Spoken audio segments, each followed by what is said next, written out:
አባቶች በገበቴ እያደረጉ ዘንዶን ምን ይሉታል አለ እርጎ ያጠጡታል። ፈለገን ሼር አታረጉትም እንዴ? ፈለገን ሼር አርጉት እስቲ። አይጾም መሰለኝ ይሄ ዘንዶ እርጎ የሚጠጣው ማለት ነው። እንግዲህ በጣም በረከታችንን ስበላ የነበረው ዘንዶ አሁን የተመለከታችሁት ቪዲዮ ላይ አርባ ምንጭ አካባቢ አንድ ቦታ ላይ ዘንዶ ሰዎች አገኙ እና ዘንዶን አይተው ገደሉት እና የፕሮቴስታንት መምህርና ሌሎችም ሰዎች ሰብሰብ ብለው ምን አይነት አስታፍ እያራምዱ ነው? ለዘመናት በረከታችሁን ገንዘባችሁን ሲበላ አባችሁ ሲሰልብባቸው የነበረው ዘንዶ ገደልኩት ይላል የፕሮቴስታንቱ መምህር። ተከታዮቹም ሀሌሉያ ልብ በሉ። አሁን አንደኛ የኦርቶዶክስ የኢትዮጵያ የወንጌል አማኝ የፕሮቴስታንት መምህር አለ። መምህር የሚል ነገር እኛ ጋር ሲጀምር የለም። እንደው አለ እንኳን ከተባለ አላሳይም አንደኛ ቪዲዮ ማለት ነው። እና ጴንጤዎቹ ዘንዶ ገደሉ ነው። እና ይሄ ደግሞ ዘንዶ የሚበላውን አውቃለሁ እኔ እያለ ነው። ምክንያቱም አባቶቹ እርጎ ያጠጣሉ፣ እሱ ደግሞ የሚበላውን ያውቃል። ዘንዶ የሚጠጣውን ያውቃል ይሄኛው ማነው? ዘንዶ የሚበላውን ያውቃል ይሄኛው። አባቶቹ ደግሞ ዘንዶ የሚጠጣውን ያውቃሉ። አባቶቹ በአቡነ እንድርያስ ዋሻ ውስጥ እርጎ ነው የሚያጠጡት ዘንዶውን። ይሄ ደግሞ ምን እንደሚበላ ዘንዶውን ሲናገር ስሙት። አርጋዱላ ምናምን አይነት ሳፍ ያራምዳሉ። ይህንን መልእክቴ ልክ እንደዚህ ለሚታለሉ ፕሮቴስታንት እህት ወንድሞች አድርሱልኝ። ይሄ በቪዲዮ ላይ የምትመለከቱት ዘንዶ የእናንተን ገንዘብ ለዘመናት ሲበላ አልኖረም፣ በረከታችሁንም ሲሰርብ አልኖረም። ይልቁኑ ይሄ ምድራዊ የሆነ እንስሳ የጉድጓድ አይጦችን፣ አዋፍቶችንና ትንንሽ ግልገሎችን ነው እየተመገበ ይኖረው። ያውቀዋል ማለት ነው፣ ይተዋወቃሉ ማለት ነው። ዘንዶ ምን እንደሚበላ ምን እንደሚጠጣ ምን እንደሚበላ ልጅየው ምን እንደሚጠጣ አባቶቹ ያውቃሉ። ጉርጥና ጊንጥ አይጠባና ምናምን ነገር እንደዚህ ነው የሚበላው አለ። እና ለምንድነው ስሙን የምታጠፉት ነው? ለምን ገደላችሁት ነው? ምክንያቱም በገዳማቸው ውስጥ ተኝቶ ተጠቅልሎ በየታቦቱ አለበት ተብሎ በሚባለው ስር ሁሉ ጭምር ተጠቅልሎ ቅዳሴ ሁሉ እኮ ያስቀድሳል። ታውቃላችሁ። የአባ ጊዮርጊስ ዘጋስጫ ብሎ የሚለው ወሎ ክፍለ ሀገር ላይ ያለው ቦታ ላይ በስርዓት ቤተክርስቲያኒቱ እናሳያለን፣ ቪዲዮን ከተፈለገ ማለት ነው። ይህንን የተናገረው የቤተክርስቲያኒቱ ሰው እንደሆነ እናሳያለን ቪዲዮን። ዘንዶ ተጠቅልሎ ወጥቶ እዛ ያስቀድስና ከዛ ከሚያስቀድስበት ማነው ከመንበሩ ስር ማለት ነው ቅዳሴ ካለቀ በኋላ ተመልሶ ተጠቅልሎ እዛው ይተኛል። ልብ በሉ። ይሄኛው ምንድነው የሚበላው አለ ዘንዶ። ፕሮቴስታንት እህት ወንድሞች አድርሱልኝ። ይሄ በቪዲዮ ላይ የምትመለከቱት ዘንዶ የእናንተን ገንዘብ ለዘመናት ሲበላ አልኖረም፣ በረከታችሁንም ሲሰርብ አልኖረም። ይልቁኑ ይሄ ምድራዊ የሆነ እንስሳ የጉድጓድ አይጦችን፣ አዋፍቶችንና ትንንሽ ግልገሎችን ነው እየተመገበ ይኖረው። ያውቃል። ሰው የሚያውቀውን ነው የሚናገረው። የእውነት እኮ ይሄ አሁን በጣም ሲሪየስ የሆነ ነገር እኮ ነው የተናገረው። ይሄ የሚበላውን ያውቃል፣ ይሄኛው ደግሞ የሚጠጣውን ያውቃል። እንዲሁም ወንድሜ አሁን እነታልስች ዘንዶውን በገበታ እያጠጡት ነበር። አሁን እኮ ሰላም የምትፈራው ምንድን ነው አለች። ስንሞት የኛ ጭንቅላት እንደሰነጎ የሚሆን እንትንን አይተዋል። ቅዱሴ አባቶች ዘንዶውን በገበታ እያጠጡት ነበር፣ እርጎ እያረጉት አይተዋል። ገበታውን የዘንዶውን መጠጫ እዛ ላይ በዛ በኩል የለም። ከዋሻ አንድሪያስ ከአቡነ እንድርያስ ዜና ለዋሻ ተክለማንስ ወይት ፈለገ የሚበላው አይጦችና ወፎች በራሪ ነገሮችን የሚበላው የጴንጤን በረከት የሚበላ ዘንዶ የለም። እና አርባ ምንጭ ላይ የተገደለው ዘንዶ በስተት ነው። እኛ ብናገኘው ገዳማችን ውስጥ ቁጭ አድርገን አባቶቻችን እርጎ ይቀልቡት ነበር፣ እኛም ደግሞ እንመግበው ነበር እያለ ነው ፈለገ። እንግዲህ በስተት የተገኘውና የተገደለው በሌላም ጊዜ እንደስናገኝ ጨፍጭፈን ነው የምንገልልህ። ዘንዶ አምላኪ ትውልድ። ኦኬ፣ ይኸው በእነሱ ገዳም ውስጥ ግን ዘንዶ ጴንጤ ዘንዶ ሲያገኝ ይረግጠልሃል። ጴንጤ ዘንዶ ሲያገኝ ቀጥቅጦ ይገልልሃል። ምክንያቱም እርኩስ መንፈስ ነውና። ወንድማችን ትንሽ ተከፍቶ ነው እንደዚህ አይነት በእውነት እንዲህ አይነት ሀዘን በእውነት ሀዘን ላይ ነው። አየህ፣ ዘንዶ በመሞቱ የተሰማው ጥልቅ ሀዘን ፊቱ ላይ ይታወቃል። አባቶቹ እርጎ እየቀለቡ ያሳደጉትን ዘንዶ እናንተ ትገላላችሁ እንዴ? በኢየሱስ ስም እያላችሁ ነውር አይደለም እንዴ? በእውነት የጴንጤን በረከት በላ ብላችሁ ትገላላችሁ ጴንጤዎች።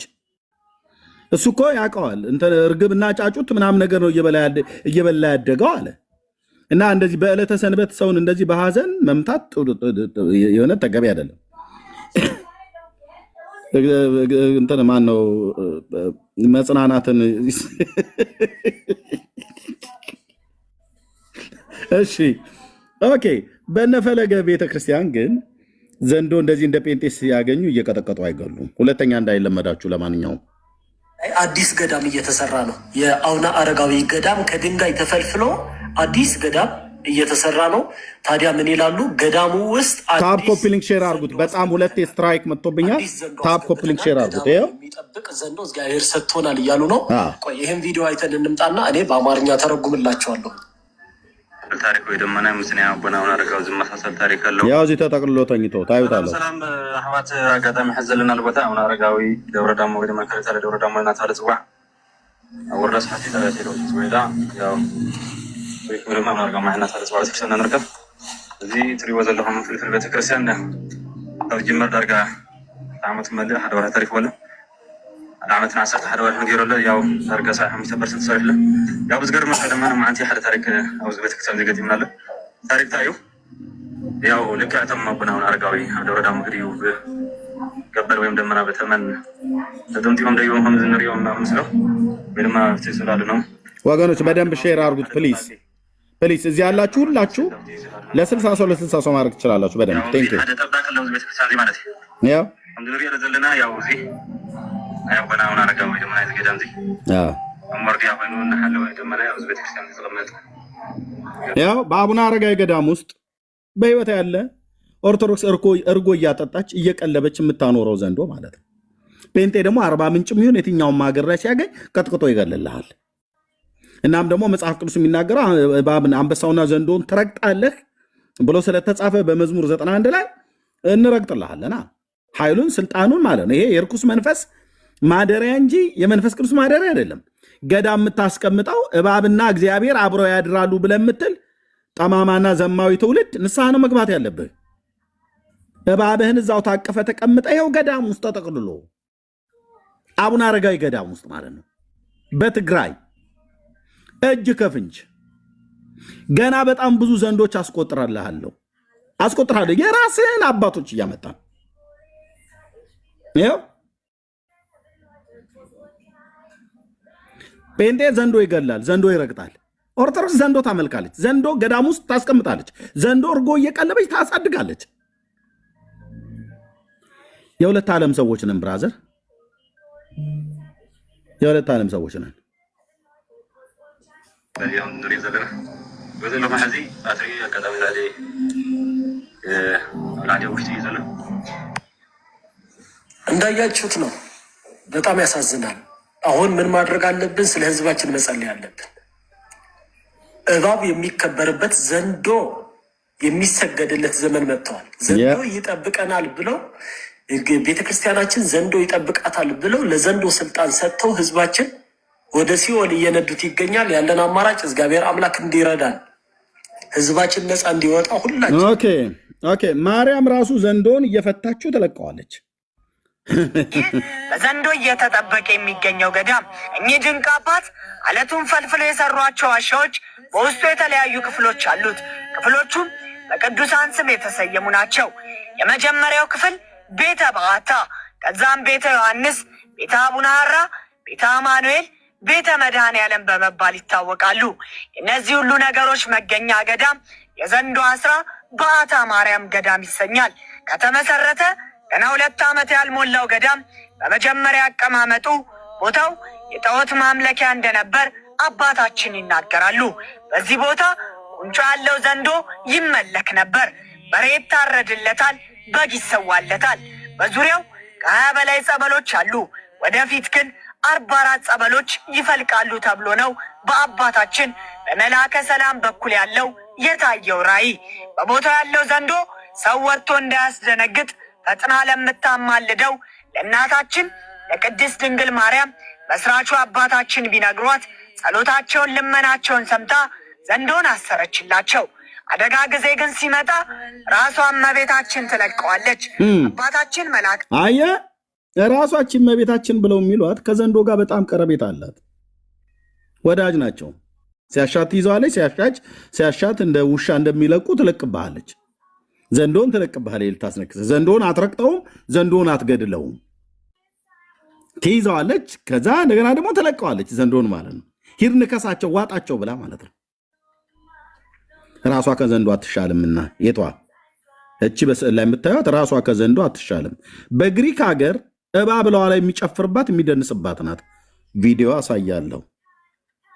ኬፋሎኛ በሚባለው ስቴት ላይ ከዚ በፊትም አሳይተናል። እባብ ብለዋ ላይ ሲደንስባት ሲጨፍርባት ከነ ልጆቿ አክሮባ ሲገለባበጡባት የምትውል ማለት ነው። ኢትዮጵያ ውስጥ ደግሞ መታ ዘንዶ ታስራለች ብለው ይላሉ። ከዛ እንደገና ደግሞ ሲያሻት ደግሞ ዘንዶን ትፈታለች።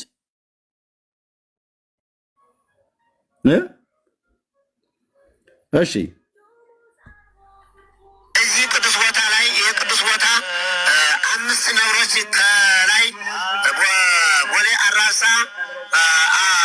አቦ የሚባል አለ። በዚህ አድርጎ በዚህ ቂርቆስ የሚባል አለ። በታች አድርጎ አሁን በምታዩት በዚህ አድርጎ በጫካው እየመጡ ከዚህ 5 ነብሮች ከዚህ ከገዳሙ በታች ካለው ከገዳሙ ጫካ ከዚያ እየመጡ ይውላሉ።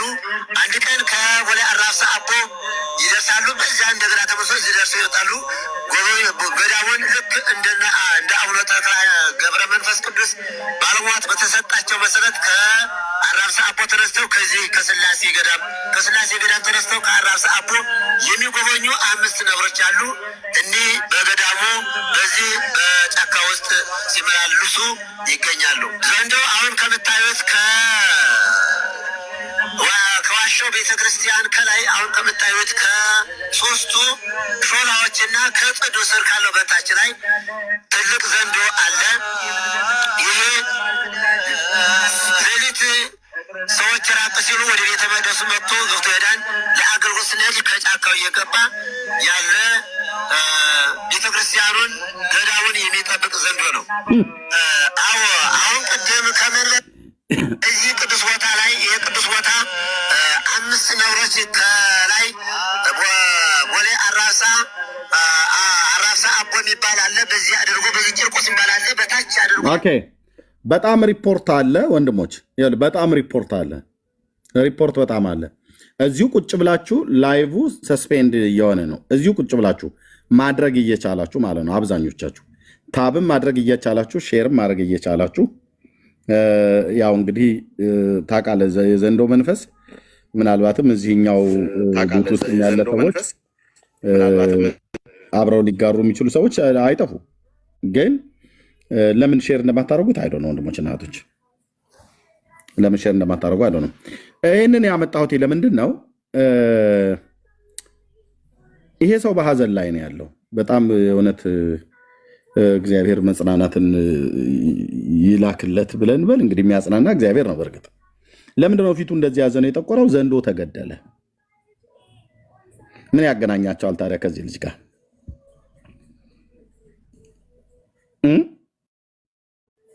በጣም አዝኖ ጥቁር ለብሶ በውስጥ የተናገረውን ስሙ።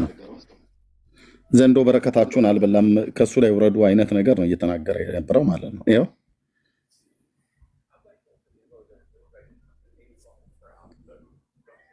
አሁን የተመለከታችሁት ቪዲዮ ላይ 40 ምንጭ አካባቢ አንድ ቦታ ላይ ዘንዶ ሰዎች ትልቅ ዘንዶ እንግዲህ በጣም በረከታችንን ስበላ የነበረው ዘንዶ አሁን የተመለከታችሁት ቪዲዮ ላይ 40 ምንጭ አካባቢ አንድ ቦታ ላይ ዘንዶ ሰዎች አገኙ እና ዘንዶን አይተው ገደሉት እና የፕሮቴስታንት መምህርና ሌሎችም ሰዎች ሰብሰብ ብለው ምን አይነት አስታፍ እያራምዱ ነው? ለዘመናት በረከታችሁን ገንዘባችሁን ሲበላባችሁ ሲሰልብባችሁ የነበረውን ዘንዶ ገደልኩት ይላል የፕሮቴስታንቱ መምህር። ተከታዮቹም ሀሌሉያ ሀርጋዱላ ምናምን አይነት ስታፍ ያራምዳሉ። ይህንን መልእክቴ ልክ እንደዚህ ለሚታለሉ ፕሮቴስታንት እህት ወንድሞች አድርሱልኝ። ይሄ በቪዲዮ ላይ የምትመለከቱት ዘንዶ የእናንተን ገንዘብ ለዘመናት ሲበላ አልኖረም፣ በረከታችሁንም ሲሰርብ አልኖረም። ይልቁኑ ይሄ ምድራዊ የሆነ እንስሳ የጉድጓድ አይጦችን አዋፍቶችንና ትንንሽ ግልገሎችን ነው እየተመገበ ይኖረው። ያቃል ቤተሰብ ናቸው፣ ይተዋወቃሉ፣ የቅርብ ወዳጅነት አላቸው። ገዳማቸው ውስጥ ተኝቶ ተጋድሞ ነው የሚውለው። ቤተክርስቲያናቸው ውስጥ ገዳማቸው ውስጥ እርጎ ያጠጡታል አባቶቹ። እሱ ደግሞ የሚበላውን ያውቃል። አባቶቹ የሚጠጣውን ሲሰጡት እሱ ደግሞ የሚበላውን ያውቃል። እና ጴንጤው ተሳስታችኋል እያለ ነው። በረከት ነው የበላው ነው ብላችሁ ያላችሁት፣ እሱ ግን አይጥና ጉርጥ ጊንጥር የሚበላው የምናጠጣው እርጎ ነው እያለ ነው። አባቶቹ እርጎ ያጠጡታል በአቡነ እንድርያስ ዋሻ ውስጥ፣ እሱ ደግሞ አይጥ ነው የሚበላውና ለምንድነው ስሙን የምታጠፉት እያለ ነው። እና ከዚህ የተነሳ በጣም ከባድ የልብ ሀዘን ላይ ነው ያለው። ለምን ተገደለ? ምን ዘንዶ አይደረግም። በኦርቶዶክስ እንደዚህ አይደረግም። እውነቱ ልንገራችሁ፣ በኦርቶዶክስ ዘንዶ ጸበል ጠባቂ ነው። ዘንዶ ጸበል ቀጂ ነው። ይኸው እንደሚናገሩት መነኩሴው ማለት ነው። የተገኘው ተቆፍሮ ነው ወይስ በራሱ ጊዜ ነው የወጣው? ጽላቱ ከዛው ከጸበሉ ሲቆፈር ከጸበሉ ጋር ነው የተገኘው። በጸበሉ ስር ነው የተገኘው። የኔ ልጅ ብዙ ዓመታት የቆየ ጽላት ነው። ልብስም አለ። ከዛ የተገኘ አሁን ራሱ እዛ ጸበሉ ላይ ራሱ መቅዳት የሚችለው ዘንዶ አለ። በህልም ታይቶት ነው የሚቀዳው እንጂ ማንኛውም ሰው ገብቶ ያንን ጸበል መቅዳት አይችልም። ጸበል የሚቀዳ ዘንዶ አለ። ገዳም ውስጥ ተጋድሞ እንደ ሰነፍ ሰው ተኝቶ የሚውል ዘንዶ አለ። የሚጠጣ እርጎ የሚጠጣ ዘንዶ ጸበል የሚቀዳ ያው ይላል። መነኩሴ ነው ያለው። እኔ አንድ እነሱ ከተናገሩት ውጭ ምንም ነገር የምናገረው ነገር የለም። አንዲት ያው ዘንዶ የሚቀዳ ማነው ጸበል የሚቀዳ ዘንዶ ያሉት ያው መልሼ ላሰማ መልሼ አንዲት ቃል አልጨምርም። የተገኘው ተቆፍሮ ነው ወይስ በራሱ ጊዜ ነው የወጣው? ጽላቱ ከዛው ከጸበሉ ሲቆፈር ከጸበሉ ጋር ነው የተገኘው። በጸበሉ ስር ነው የተገኘው። የኔ ልጅ ብዙ ዓመታት የቆየ ጽላት ነው። ልብስም አለ። ከዛ የተገኘ አሁን ራሱ እዛ ጸበሉ ላይ ራሱ መቅዳት የሚችለው ዘንዶ አለ። በህልም ታይቶት ነው የሚቀዳው እንጂ ማንኛውም ሰው ገብቶ ያንን ጸበል መቅዳት አይችልም። ማንኛውም ሰው ራሱ ጸበሉን ለመቅዳት በህልም ማየት አለብህ። ጸበሉን የሚቀዳው ዘንዶ ስለሆነ የሚጠብቀውም ዘንዶ ነው። ኦኬ ቤተክርስቲያኒቱ ዘንዶ በዘንዶ ሆናለች። እባብ ባይዘወይ ሰውም ሲሳደቡ አይታችሁ ከሆነ 666 ዘንዶ ነው የሚሉት ይወዳሉ። ኦርቶዶክሳውያን ከዘንዶ ጋር በጣም የቀረበ ቃል ኪዳን ነው ያላቸው። ገዳማቸው ውስጥ ተኝቶ ነው የሚያድረው የሚውለው። ሚዩት አድርገው ምን ሆነም ታው ምንም አባቶችን ነው ሄደታው ማለት እኔ እኮ ወርጃ ነው ዘንዶ ነው ታውቃለህ። ዘንዶ አይቼም አላውቅም። አንተ አታውቅም። እኔ ስለ ቤተክርስቲያኒቱ ነው። እኔ ሮያል አልኩ እንዴ? አላልኩም እኮ። እኔ ስለ ቤተክርስቲያኒቱ ነው እየተናገርኩ ያለሁት። እነሱም ስለ ሮያል አይደለም እየተናገሩ ያሉት። አንተ ቤተክርስቲያኒቱ ልጅ እስከሆንክ ድረስ ያው ቤተክርስቲያኒቱ ስትነሳ አንተም አብረህ መነሳት አይቀርም። እርጎ እያጠጡ እኮ የሚያሳድጉት አባቶች ናቸው፣ ገዳማውያኑ ባህታውያኑ። ዘንዶ አቡነ እንድርያስ ገዳም እርጎ ይጠጣል። በህልም አይተው ጸበል ይቀዳል። አብረውትም ያድራሉ፣ ይተኛሉ፣ ያስቀድሳል ሁሉ እና ጴንጤዎች ደግሞ ይገላሉ። ጴንጤዎች እንረግጥልሃለን፣ እንገልልሃለን። እና ፊቱ እንዴት እንደከሰለ እዩት። ሀዘን ላይ እንደዚህ በቃ ውስጡ የተጎዳ ሰው አታውቁም። በቃ መግደል አልነበረባችሁም። አርባ ምንጭ ላይ ያለውን ጴንጤዎች በእውነት በጣም ነው የሚያሳዝነው። መቼስ ሀዘን አንደርስ ነገር የዘንዶ ነፍስ ይማር አንል፣ ግን እንደዚህ ሰውን በሀዘን እስክትመቱ ድረስ ነውር አይደለም በእውነት። ለሁለተኛው ጊዜ ዘንዶ ስታገኙ እባብ ስታገኙ እንዳትገሉ። የቤተክርስቲያን ጠባቂ ነው። በኦርቶዶክስ ገዳም ጠባቂ ነው። እርጎ ያጠጡታል፣ ጸበል ይጠብቃል፣ ጸበል ይቀዳል። እመቤታቸው ደግሞ ፈታ ትለቀዋለች፣ ስትፈልግ ማለት ነው። ስትፈልግ ትይዘዋለች፣ ስትፈልግ ይዛ ትለቀዋለች። ስትፈልግም ደግሞ በግሪክ ሀገር እለዋ ላይ ደግሞ እንዲደንስ እንዲጨፍርባት ትፈቅድለታለች ማለት ነው። እንግዲህ ከነካ ዘንዳ ትችለዋለህ ማለት ነው። መቼ ነው የሚውለውን አሁን መባል ያለበት ቀኑ ዕለቱ መቼ ነው? የዓመቱና የወሩ ይታወቃሉ። የዓመቱ ዘንዶ የወሩ ዘንዶ የሚባል እሱ ነው መጠየቅ ያለበት እንጂ በሙሉ ዘንዶ በዘንዶ እኮ ነው። ይኸው ደግሞ ቀጥሎ እዚህ ያለው ማለት ነው።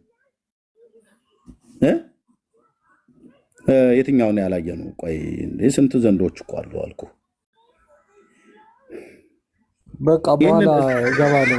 ናሽናል ጂኦግራፊ ሀሳብ ስጠን። ኖ ሀሳብ ምን ጨሰጣል? ዘንዶ በጠዋቱ ዘንዶ ስትሬምን ላርግታለ እኮ እኔ አይደለሁም ያልኩ፣ ቤተክርስቲያን ነች ያለችው። ሀሳብ ስጠን እስኪ ሮያል።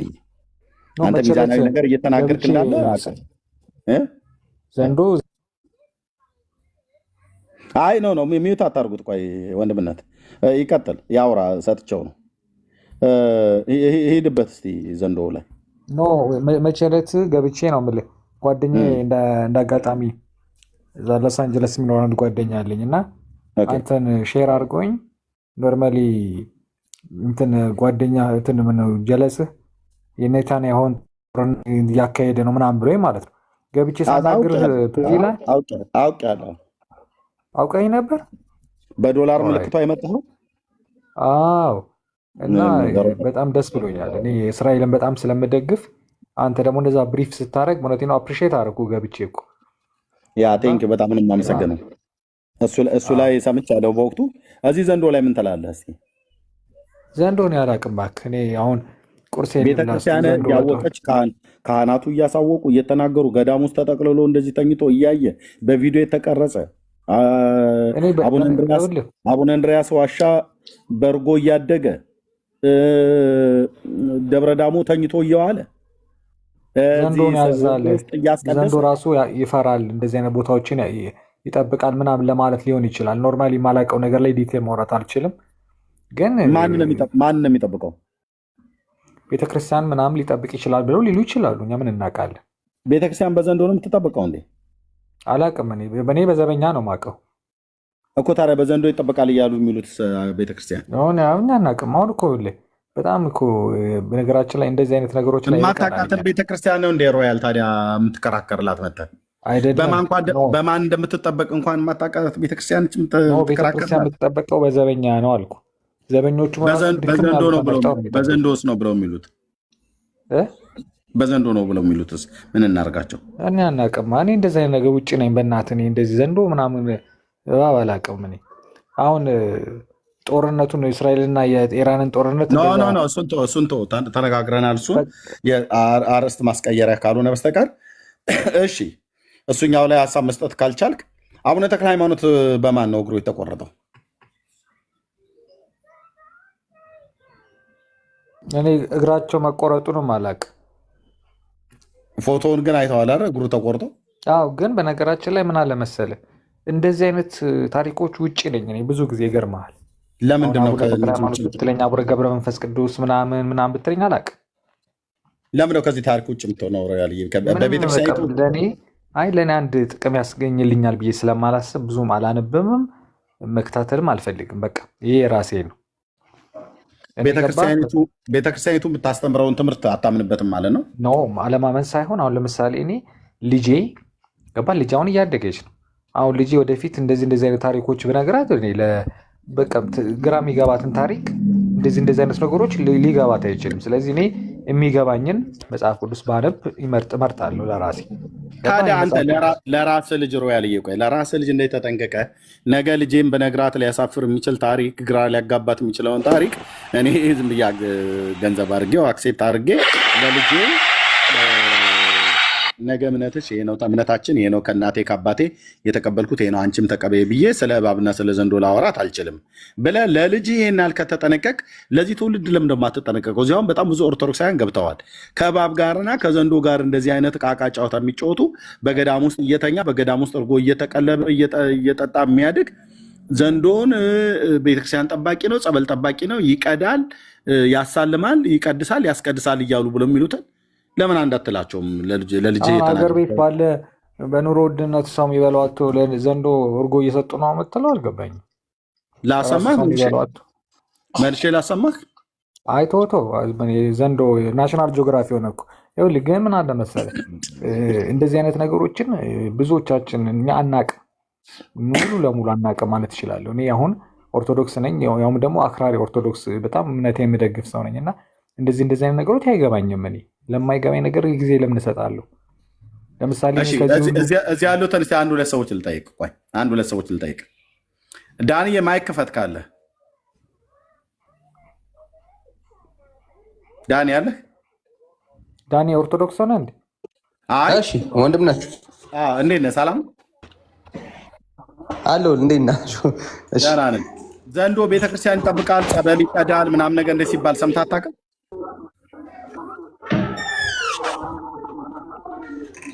እንዴ በደንብ ሰምተናል።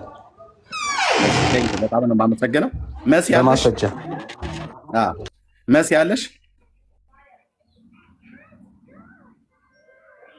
ኧረ እኛ ምን አገባን? እኔ ምስክር አልፈልግም። እኔ አይ ቆይ አንተ ኦርቶዶክስ ሳይሆነ ካልሰማኸው እንዴት ነው እነሱ ብቻዬን ተቀምጬ ማረቢን አያችሁ አትጫወቱ እንጂ በቃ ቶ ምንም እኔ አይመለከተኝም እኮ አልኩ። ኦርቶዶክስ ገዳም ውስጥ ተጠቅልሎ የተኛ ዘንዶ በህይወቱ ያለው ዘንዶ አስተኝታችሁ እንዴት ነው አጠይቀኝ ብለህ የምትለው? ሮያል በቃ ቢፈልግ ተጠቅልሎ የተኛ ቢፈልግ ሳውና ይግባ ቢፈልግ ስቲም ይግባ፣ እዛ አይመለከተኝም።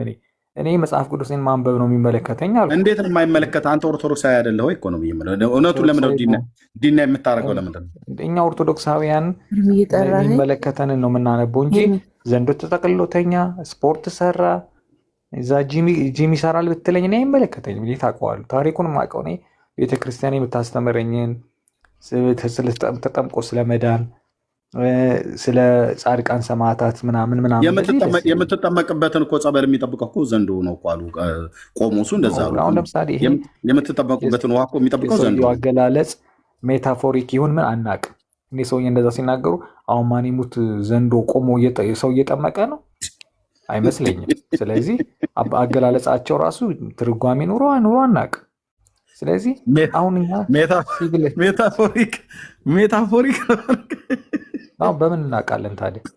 አሁን ዘንዶ እውነት ቆሞ እየጠመቀ ነው ሰው? እሺ ኦኬ ይሁን። ስለዚህ እኔ አደባብስም እኮ አልኩ። ምንም የፈለገው ቢሆን እኔ የሚደባብሰው ነገር የለም። ከሆነ ነው አደባበስከው እንጂ አደባበስከው። ለምን ደባበሳለሁ? ሊያዙት ይችሉ ይሆናል የሚል ግምት አለኝ። ምን ያደርጋል? ገዳም ውስጥ ተኝቶ አላሳየውም ወይ? ላሳይ መልሼ። አልጋ ይዞ ነው። ኦኬ አልጋ ይዞ ነው። ኦኬ እሱ ጥሩ ጥያቄ ነው። ያው አልጋ ይዞ የሚሆን አልጋም ሳይዝ ታሳየኝ። እኔ አልፈልግም። እኔ ማየት አለብህ። ቅድም ሁለት አይቼዋለሁ። ኦርቶዶክሳውያን ወገኖች የሚታመኑበትን ዘንዶ ሙድ ትይዝበታለህ እንዴ? ኖ አልጋ ይዞ ነው ወይ? ቆይ ሰማሁ። ትግራይ ላይ አዲስ ገዳም እየተሰራ ነው። የአቡነ አረጋዊ ገዳም ከድንጋይ ተፈልፍሎ አዲስ ገዳም እየተሰራ ነው። ታዲያ ምን ይላሉ? ገዳሙ ውስጥ አዲስ ዘንዶ አስገብተናል። ገዳምን የሚጠብቅ ዘንዶ እግዚአብሔር ሰጥቶናል እያሉ ነው። ቆይ ይህም ቪዲዮ አይተን እንምጣና እኔ በአማርኛ ተረጉም። አዲስ ገዳም ሰርተው አዲስ ዘንዶ አስገብተናል፣ አዲስ ታቦት አስገብተናል እንደሚባለው አዲስ ዘንዶ አስገብተናል፣ አዲስ እባብ እግዚአብሔር ሰጥቶናል እያሉ ነው። ማለት ሬስቶራንት በአዲስ መልክ ምግብ ጀምራል እንደሚባለው ማለት ነው። የምታወራው ነገሩ ይህ ሰውየውም አንተም አልገባችሁኝም። ቆይ ሰማሁ ታሪክ ወይ ደመና ምስና አቡነ አረጋዊ ዝመሳሰል ታሪክ አለው። ሰላም አሕዋት አጋጣሚ ሕዘልና ልቦታ አቡነ አረጋዊ ደብረ ዳሞ ወይ ድማ ከረታ ደብረ ዳሞ እናተባለ ጽዋዕ ወረስ ሓቲ ተባሂሉ ወይዳ ያው ወይ ድማ አረጋዊ እናተባለ ጽዋዕ ቤተክርስትያን ንርከብ። እዚ ትሪእዎ ዘለኹም ፍልፍል ቤተክርስትያን ኣብ ጅምር ዳርጋ ዓመት መልእ ሓደ ወርሒ ታሪክ በሎ ትግርኛ ባልችል ይቆጨ ነበር። ምንድነው ያለው ሰውየው? ወደ መጣበት ሸኝተነዋል ነው ያለው። ታሪክ ታዩ ያው ልክ አተማ አቡነ አረጋዊ ደብረ ዳሞ ግዲው ገበር ወይም ደመና በተመን ተጠምጢሞም ደይቦም ከም ዝንሪኦም ምስለው ወይ ድማ ስላሉ ነው። ልማዓት ድማ እዚ ያው ሓደ ጠባቂ ገርም ንዑ ዝመስል ለብቲ ስላሉ ሓደ ጠባቂ ያው እዚ ሓደ ጠባቂ ለው ቤተክርስትያን እዚ ማለት እዩ። ከም ዝንሪኦ ዘለና ያው እዚ አቡነ አረጋዊ ወይ ድማ ገዳም እዚ አሞርዲያ ኮይኑ እናሐለ ወይ ድማ ያው እዚ ቤተክርስቲያን ተቀመጠ። አንተ የምትሰማው እንግዲህ ትግርኛና እኛ የምንሰማው እንግዲህ የተለያየ ነው ማለት ነው።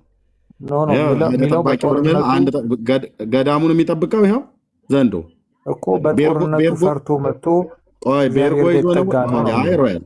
ቆይ ቤርጎ ይዞ ነው ወይ አልጋ ይዞ ነው ወይ ብለህ ስትል ነበር። ይኸው አልጋ ይዞ ማለት ነው፣ እዛው ገዳም ውስጥ ማለት ነው።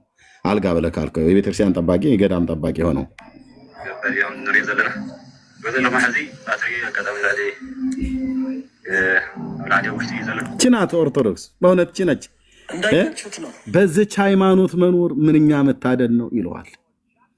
ከነባቡ ጭምር ቁጭ ያለ ዘንዶ አምላኪ ትውልድ ማለት ነው። በስዕል ብቻ አይደለም አቡነ አረጋዊ ፎቶ ላይ የሚስሙት፣ በህይወትም እንደዚህ አስተኝተውት በዛው አብረው ያድራሉ፣ አብረው ይውላሉ። ሐዋርያዊት ቤተክርስቲያን በእውነት አባቶቻችን ያቆዩልን ቅድስት ንጽሕት ምንም እንከን የማይገኝላት ባህረ ጥበባት ስንዱ እመቤት ብሎ ይልሃል። የሐዋርያቱ ትምህርት አያችሁት? እንደዚህ ነበር እባብ እያስተኙ በእውነት እነ ጴጥሮስ። ቆይ ማለት ዘንዶ ኢትዮጵያዊ ነው? አፍጋኒስታዊም በለው የራሳችሁ ነው። ኦርቶዶክሳዊ ነው እንጂ ኦርቶዶክሳዊ ነው። ኦርቶዶክሳዊ ሰይጣን አለ ታውቃለህ። ኦርቶዶክሳዊ ያው እንትን መጥቆራ ማለት ነው ታውቀዋለህ። መልሳችሁ ምንድን ነው? የምጠራው ሰይጣን ነው ምናምን ማን ነበር ስሙ? ተመችቶኛል። ናይጄሪያዊ ነው ምናምን ስም ቧጨሮ ነው። ይሄን ምን አልክ? እዚህ ምን አልክ? ናይጄሪያ ድረስ ምን አስኬደ? ይሄንን ጨርስና ከዛ ወደ ናይጄሪያ ትሄዳለህ። አላውቀውም ማለት ኖርማሊ እንትኑ ፕሮፋይል ምናምን የለውም ማለት ቲክቶክ ይጠቀማል። የዘንዶ ነው የምታወራው ከሆነ ቲክቶክ የሚጠቀም ከሆነ ፕሮፋይሉን ሰምተሰገኝ ገብቼ ሰርች አደርጋለሁ። በራስ ላይ ነው የምትቀልደው። ግን እዩት ይሄ ነው ዘንዶ አይደለም፣ ኤአይ ነው። ኤአይ ነው።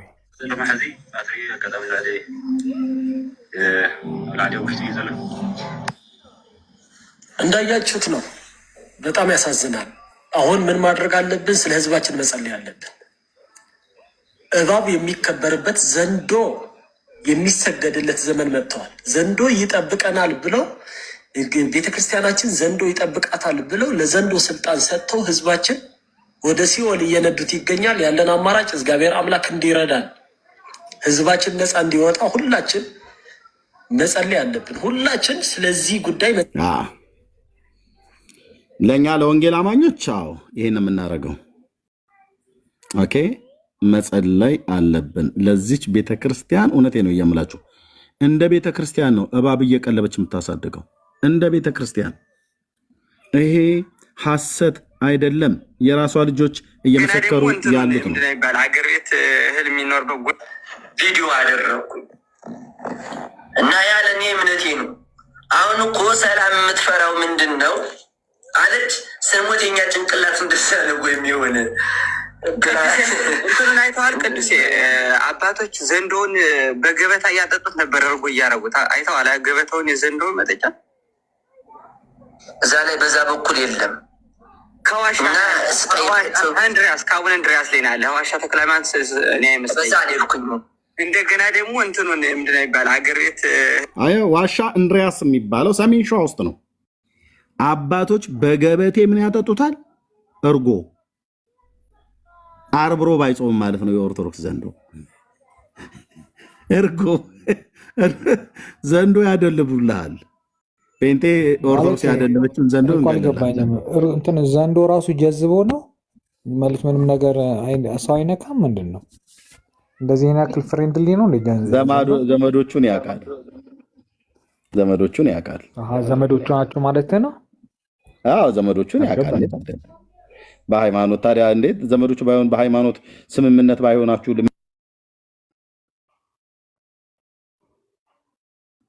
ባክ ዘንድሮ ግራም ያጋባ ጊዜ ነው። ግን ኖርማሊ እነዚህ የገጠር ሰዎችን አልቀበልም። ብዙ ጊዜ እነዚህ የሚያወሩ እንደዚህ አይነት ነገሮች ድግምት ምናምን የሚሉ ሰዎች እኛ አንሰማቸውም። ማያመጡት ጣጣ ስለሌለ ማለት ነው። ኤርሚ ተቋርጧል መሰለኝ። ኤርሚ እስኪመለስ አንድ መጽሐፍ አጭር ታሪክ ላንብብላችሁ። ምናልባት ሩዋይ ለምሰማ ሌሎቻችሁ ሰላማችሁ ይብዛ። ዳግዬ፣ ዳኒ፣ ሁላችሁም። መጽሐፏ ምን ትላለች? ትንሽ መጽሐፍ ነች። ሃይማኖትህን እወቅ እንዳትሆን መናፍቅ ትላለች እና የጻፏት ሰው ሊቀ ብርሃናት መርቆሬዎስ አረጋ ይባላሉ። በ1989 ዓ.ም የተጻፈች መጽሐፍ ነች። ሃይማኖትህን እወቅ እንዳትሆን መናፍቅ። አጫጭር ታሪኮች ያሉበት ነው። አንዷ ታሪክ ቁጥር 18 ላይ ያለች ምን ትላለች? ከአሁኑ ነገር ጋር ስለሚያያዝ ነው ማውራት። በወሎ ክፍለ ሀገር በቦረና አውራጃ የጻድቁ የጋስጫ ቅዱስ ጊዮርጊስ ቤተክርስቲያን አለ። በየዓመቱ የስቅለት ዕለት ቁመቱ 60 ክንድ የሆነ ዘንዶ መሰል አውሬ ከመቅደሱ ወጥቶ ንባብ ከሚነበብበት ከግብረ ሕማማቱ ስር አብሮ በራሱ ሲሰግድ ይውልና ቄሱ ማታ ሲያሰናብቱ ከኑዛዜ በኋላ ተመልሶ ወደ ቤተ መቅደሱ ይገባና ወዴት እንደሚሄድ አይታወቅም። የአውሬ ባህታዊ ይገርማል ይላሉ። ማናቸው ያሉት? ሊቀ ብርሃናት መርቆሬዎስ አረጋ ሃይማኖትህን እወቅ እንዳትሆን መናፍቅ እንዳትሆኑ እንደዚህ አይነት ታሪክን ስታውቁ እምነታችሁ ይጠነክራል እያሉ ነው። 60 ክንድ የሆነ ዘንዶ ነው ይወጣል ከመቅደሱ ወጥቶ ንባብ ከሚነበብበት ከግብረ ሕማማቱ ስር አብሮ በራሱ ሲሰግድ ይውልና ቄሱ ማታ ሲያሰናብቱ ከኑዛዜ በኋላ ተበልሶ ወደ ቤተ መቅደሱ ይገባና ወዴት እንደሚሄድ አይታወቅም ይላል። ቤተ መቅደሱ ውስጥ ነው የሚገባው። እንግዲህ ከዛ በኋላ ስግደት አምልኮ ሲደረግ ለሱም ጭምር ነው ማለት ነው የሚደረገውና አብሮ ነው እንግዲህ ኮሌግ ነው ማለት ነው ፍሬንድ ነው ማለት ነው። እዛ ጋር ማንም ደብተራ የጻፈውን እኛ አንቀበልም እኮ አንዱ ደብተራ ጽፎት ይችላል። የኢትዮጵያ ኦርቶዶክስ ቤተክርስቲያን መጽሐፍ ነው። ሊቀ ብርሃናት መርቆሬዎስ አረጋ ይባላሉ። ፈልገች አንዴ ጆ ድገመው አልሰማሁም። ዞር ብዬ ስለነበር ጆ ድገመው። ምንድነው ያነበብከው? አዎ መጽሐፍ ነው። ሊቀ ብርሃን መጽሐፍ ነው። ሃይማኖትህን እወቅ እንዳትሆን መናፍቅ የምትል ትንሽ መጽሐፍ ነች። ከየት ነው ያገኛት? አለች እንትኗን እያሳየው ላስነበብ እችላለሁ። ኤርሚ ካለም ለእኔ በውስጥ እንትልክልኝ ብዬ ነው። አሳየን እያለው ነው ያለች ነገር ነች። ትነበባለች። እሺ እንትኗ ስለተበጣጠሰችብኝ ነው። ሊቀ ብርሃናት ሃይማኖትን እወቅ እንዳትሆን መናፍቅ የምትል መጽሐፍ ነች። 1989 የታተመችው ምን ይላል? ይሄ 18 ቴዲ ጋ አይጠፋም። ምናልባት ቴዲ ሊያውቀው ይችላል። ቴዲን ነገ ስለማገኘው ይዣ ትሄድና ነገ ፊዚካሊ እንገናኛለን። ከቴዲ ጋር ጉዳይ አለ። አናገረውና አስፈልገዋለሁ። ምን ይላል? ኤርሚያስ ሰማር በወሎ ክፍለ ሀገር በቦረና አውራጃ የጻድቁ የጋስጫ ቅዱስ ጊዮርጊስ ቤተክርስቲያን አለ። በየዓመቱ የስቅለት ዕለት ቁመቱ 60 ክንድ የሆነ ዘንዶ መሰል አውሬ ከመቅደሱ ወጥቶ ንባብ ከሚነበብበት ከግብረ ሕማማቱ ስር አብሮ በራሱ ሲሰግድ ይውልና ቄሱ ማታ ታውቃለህ ሲያሰናብቱ ከኑዛዜ በኋላ ተመልሶ ወደ ቤተ መቅደሱ ይገባና ወዴት እንደሚሄድ አይታወቅም። የአውሬ ባህታዊ ይገርማል እያለ ይቀጥላል። የአባ ጊዮርጊስ ዘጋስጫ ቤተክርስቲያን ነው ወሎ ውስጥ። ልክ ነው። ቅድም ሳወራው ነበረ። ይሄ በደንብ ነው የሚታወቀው እና ልብ በሉ እንግዲህ ዘንዶ አምላኪው ማን ነው? ከዘንዶ ጋር ጥብቅ ቁርኝነት ያለው የወንጌል አማኝ ፕሮቴስታንት ወይስ ኦርቶዶክስ? ኦርቶዶክስ። ኦኬ።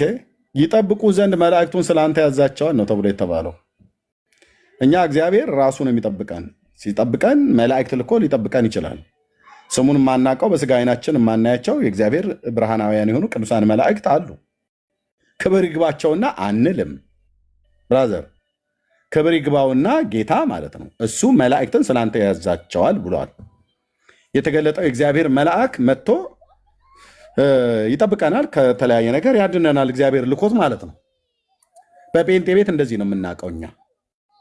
ኦኬ። ስዕል የሚካኤልና የገብርኤል የሚል ክንፍ ያወጣ አሞራ መሰል ነገር ቤታችን አንጠልጥለን አይደለም እሱ የሚጠብቀን።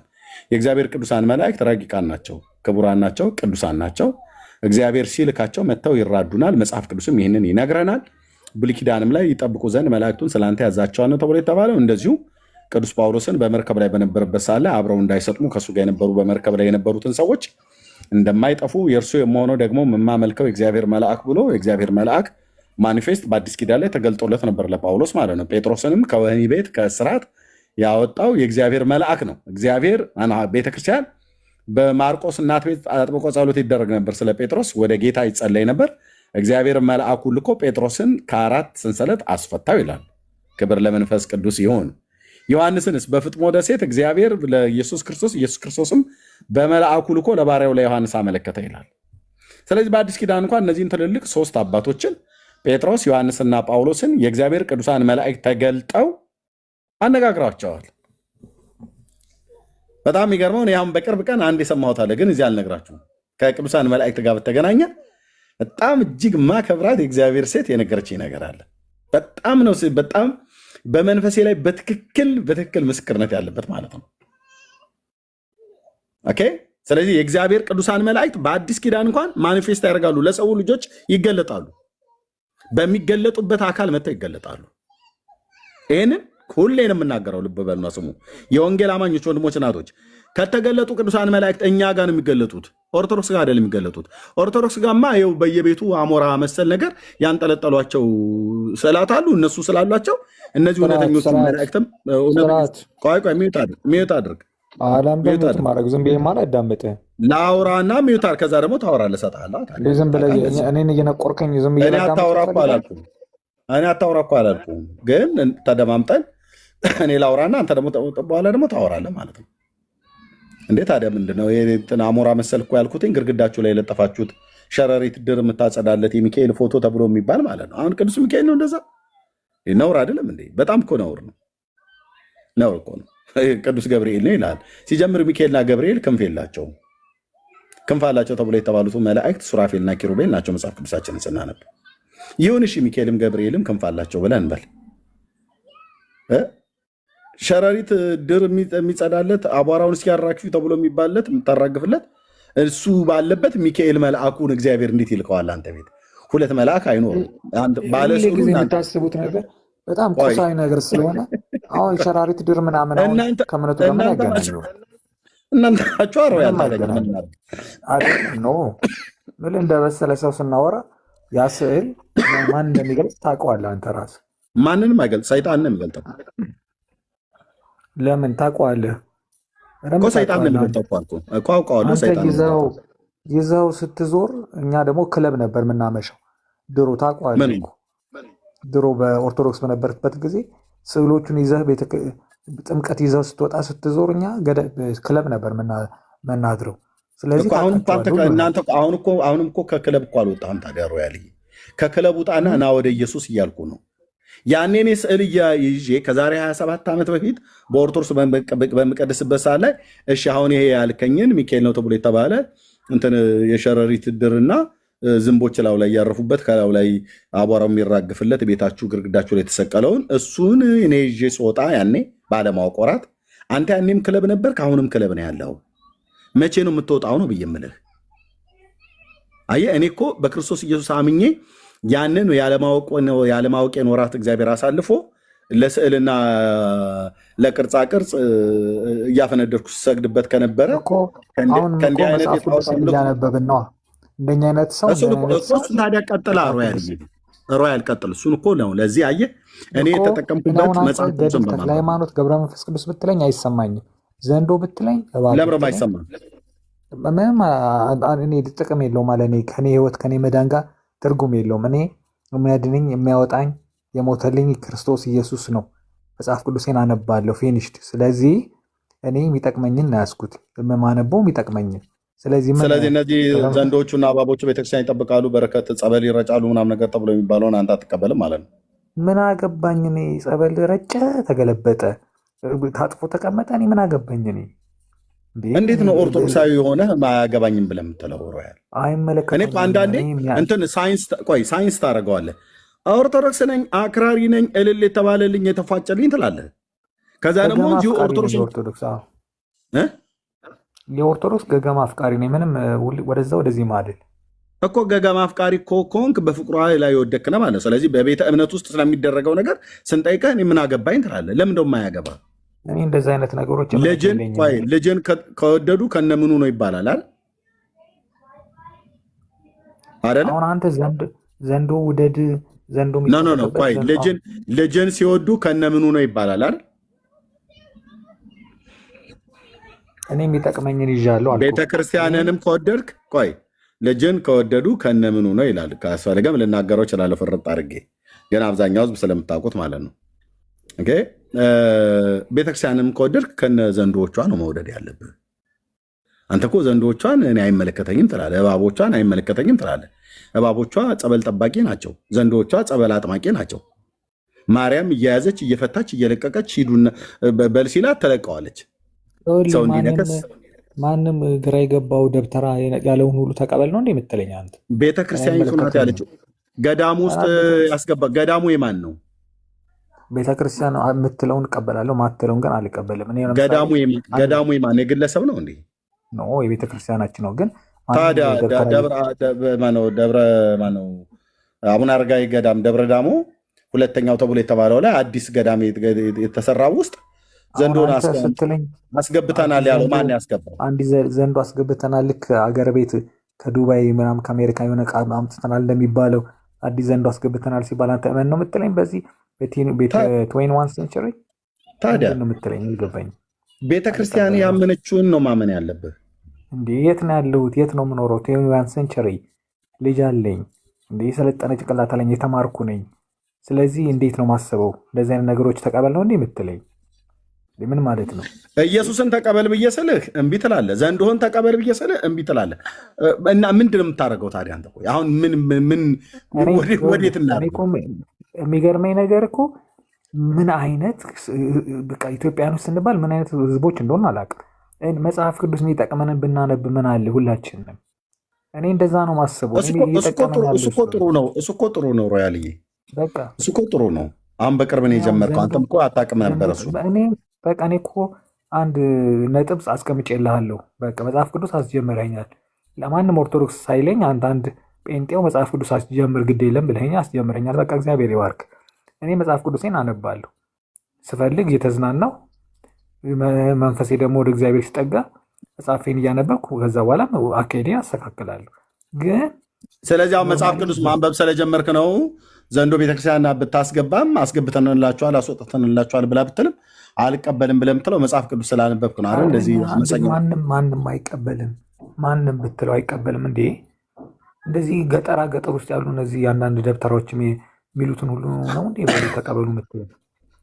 እንደ ይሄስ እንትን ቦሌ አራብሳ ያለው አዲስ አበባ ከተማ አይደል እንዴ? ምንድን ነው የሆነው? ቦሌ አራብሳ ላሳይህ። ቶባክ ዘንዶ ነው አሁን ነብሮች እና ዘንዶች፣ በአራት ነብሮች እና በዘንዶች በጅቦች ሁሉ የሚጠበቅ ማለት ነው። እሱን ናሽናል ጂኦግራፊ ላይ ያዋሉ ችግር የለም።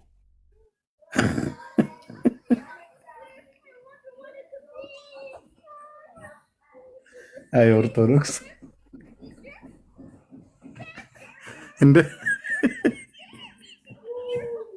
እንደ ሮያል አይነት አላጋጭ ትውልድ ገዳም ውስጥ ተጋድሞ የሚውል ዘንዶ እርጎ የሚጠጣ ቢራ ሳይሞካከር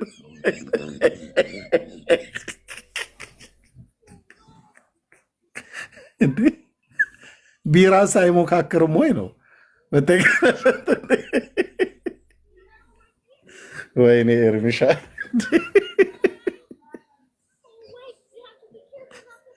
ቤተክርስቲያን እኛ ጋር የለም ዘንዶ።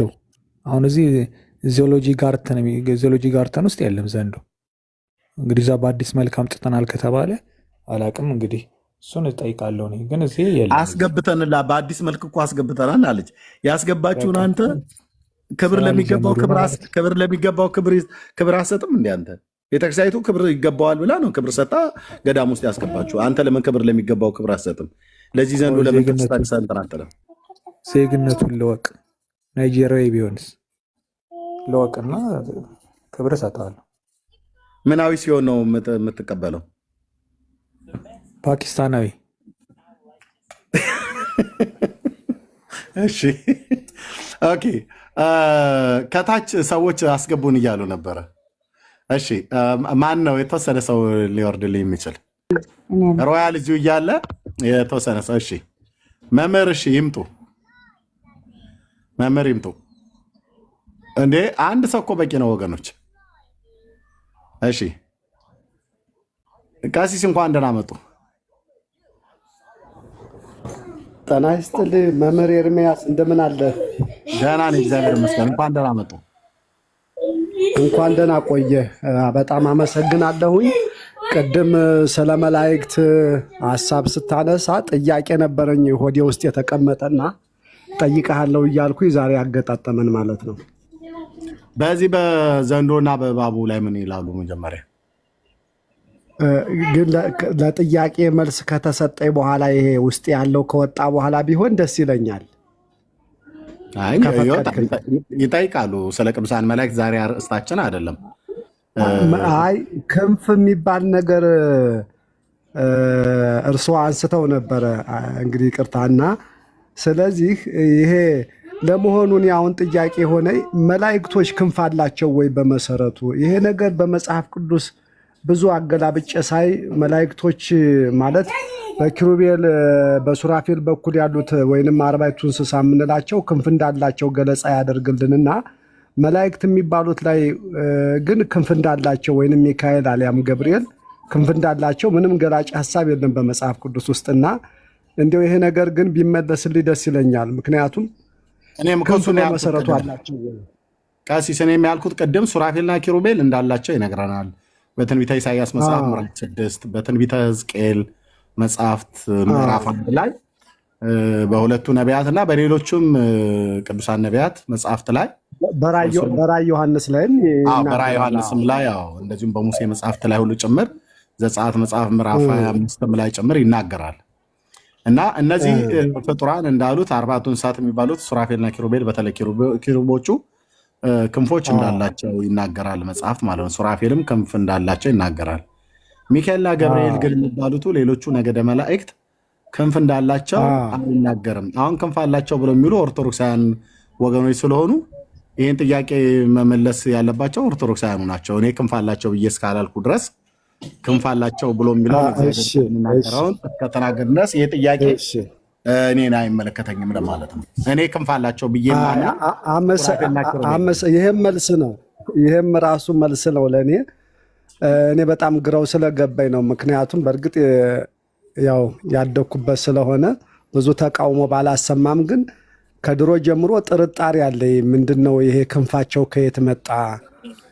ነገደ መላእክቶች ክንፍ የላቸውም። ያው በማህበረሰቡ እይታ በክንፍ የሚበሩ አድርጎ ነው የሚያስበው ሰው። ግን ጌታ ኢየሱስ ክርስቶስ ወደ ሰማይ ሲያርግ ክንፍ አላስፈለገውም። ስለዚህ የተፈጥሮ ሕግ ነው እንጂ አንድ ነገር እንድንበርና እንዳንበር የሚያደርገን ክንፉ ነው ብዬ ስለማላስብ ይሄ ነገር ለእኔ ጥርጣሬ ስለፈጠረብኝ ነው። ግን በእርስዎ በኩል ከሆነ እዚህ ላይ ያላችሁ በቤተ ክርስቲያን ያላችሁ ሊቃውንቶች ካላችሁ የቤተ ክርስቲያናችን ልጆች በእርግጥ መጽሐፈ ሕዝቅኤል የሚባል አለ ራሱን ችሎ በመላእክት ዙሪያ ላይ የሚናገር ግን መጽሐፍ ቅዱሳዊ የሆነ ማስረጃ ከመጽሐፈ ሕዝቅኤል ከሚባለው መጽሐፍ ሳይሆን መጽሐፍ ቅዱስ ላይ ካለው ሕዝቅኤል ነቢዩ ሕዝቅኤል ሳይሆን በነቢዩ ሕዝቅኤል ስም የተዘጋጀ ትልቅ መጽሐፍ አለ ስለ መላእክት ትንታኔ የሚሰጥ መጽሐፈ ሕዝቅኤል የሚባል ከእርሱ ላይ ሳይሆን ግን ከመጽሐፍ ቅዱስ በቂ መልስ ያላችሁ ወንድሞቼ መምህራኖች ካላችሁ መልስ ብትሰጡኝ ደስ ይለኛል።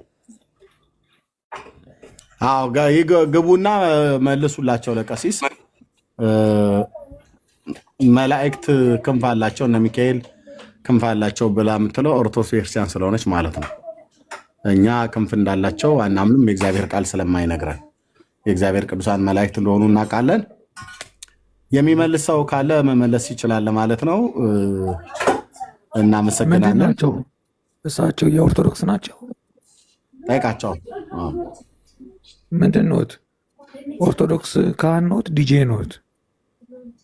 ምንም አይገባኝም። ቤታቸው በሰላም ነው? በጠዋቱ ጠጥተሃል እንዴ? አዎ ትንሽ።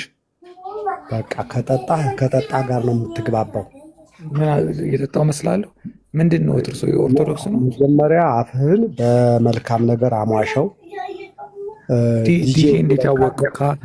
ካህኑ ነው ዲጄ ማለት እንዴት አወቁ? ግዕዝ አይደለ ዲጄ?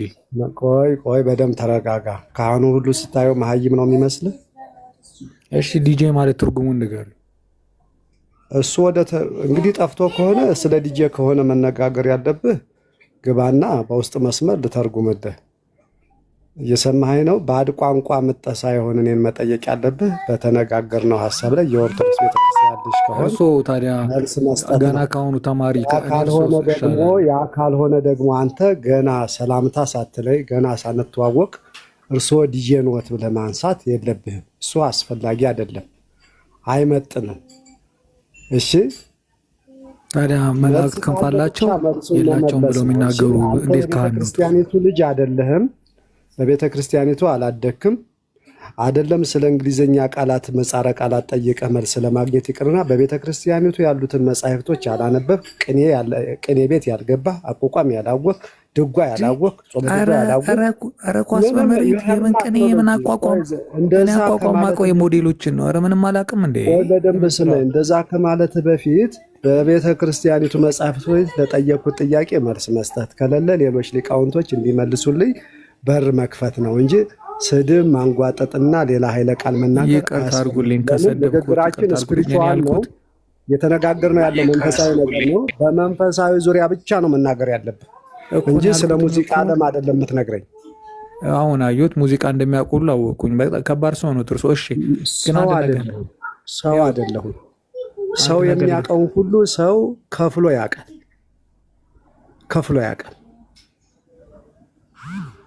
እሺ ካስቀየምኩት ይቅርታ። ግን አሁን ያልኩትኝ ስለ መላእክት ክንፍ እንዴት ይጠይቃሉ ካህኑ ነው ማለት ማለት። እሺ አውሩ፣ ሰማሁታል ወንድሜ። ልትጨቃጨቀኝ ሳይሆን ልትመልስልኝ ነው መሆን ያለበት። እሺ አሊያ ደግሞ እንግዲህ አንድ ቅኔ በአንተ ላይ እንዳልዘርፍ።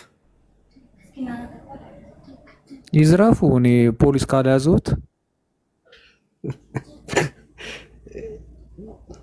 ይህ ሰውዬ ትንሽ አያውቀውም። ቅኔ ዘረፋ የሚባለውን አያውቀውም።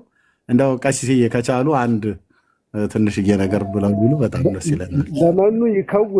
ለመኑ ይከውን ንብረተ ሀካይ ለመኑ ጉባኤ ቃና ይበቀዋል። ለመኑ ይከውን ንብረተ ሀካይ እስመ ተርፈ ዘራ እያርቦተ ነዋይ ዘአይ። እደግመዋለሁ። ለመኑ ይከውን ንብረተ ሀካይ የሀካይ ገንዘብ ለማን ይሁን? ምንም ለማን ይሁን? ሀካይ ያለምንም ገንዘብ ቀርቷልና ባዶውን ቀርቷልና። በቃ አንተ ሀካይ ነህ። እግዚኦ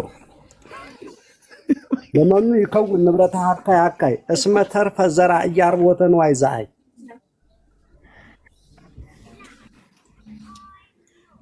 ይበቃሃል። መወድስም ለአምላኬም ስላሴም ለህድብ ነበር። ይበቃሃል። አንተ ሌላ መምህር ላይ ሊቅነኛ አሜን ብሏል ቀሲስዬ። በቃ አሜን ልበል? ንገሩኝ። አሜን ልበል ወይስ ዝም ልበል? አይ ሳይገባህ አሜን አትበል። እሺ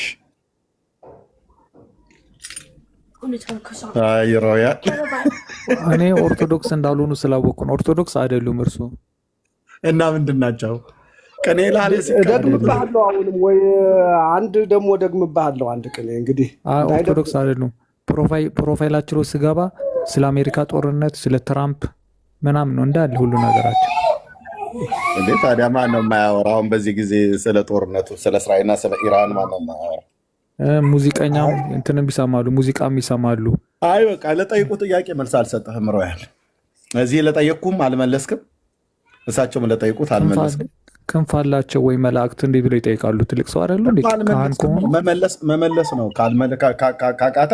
እሳቸው ካህን ሆነው ጥያቄ ከሆነባቸው ጠየቁ።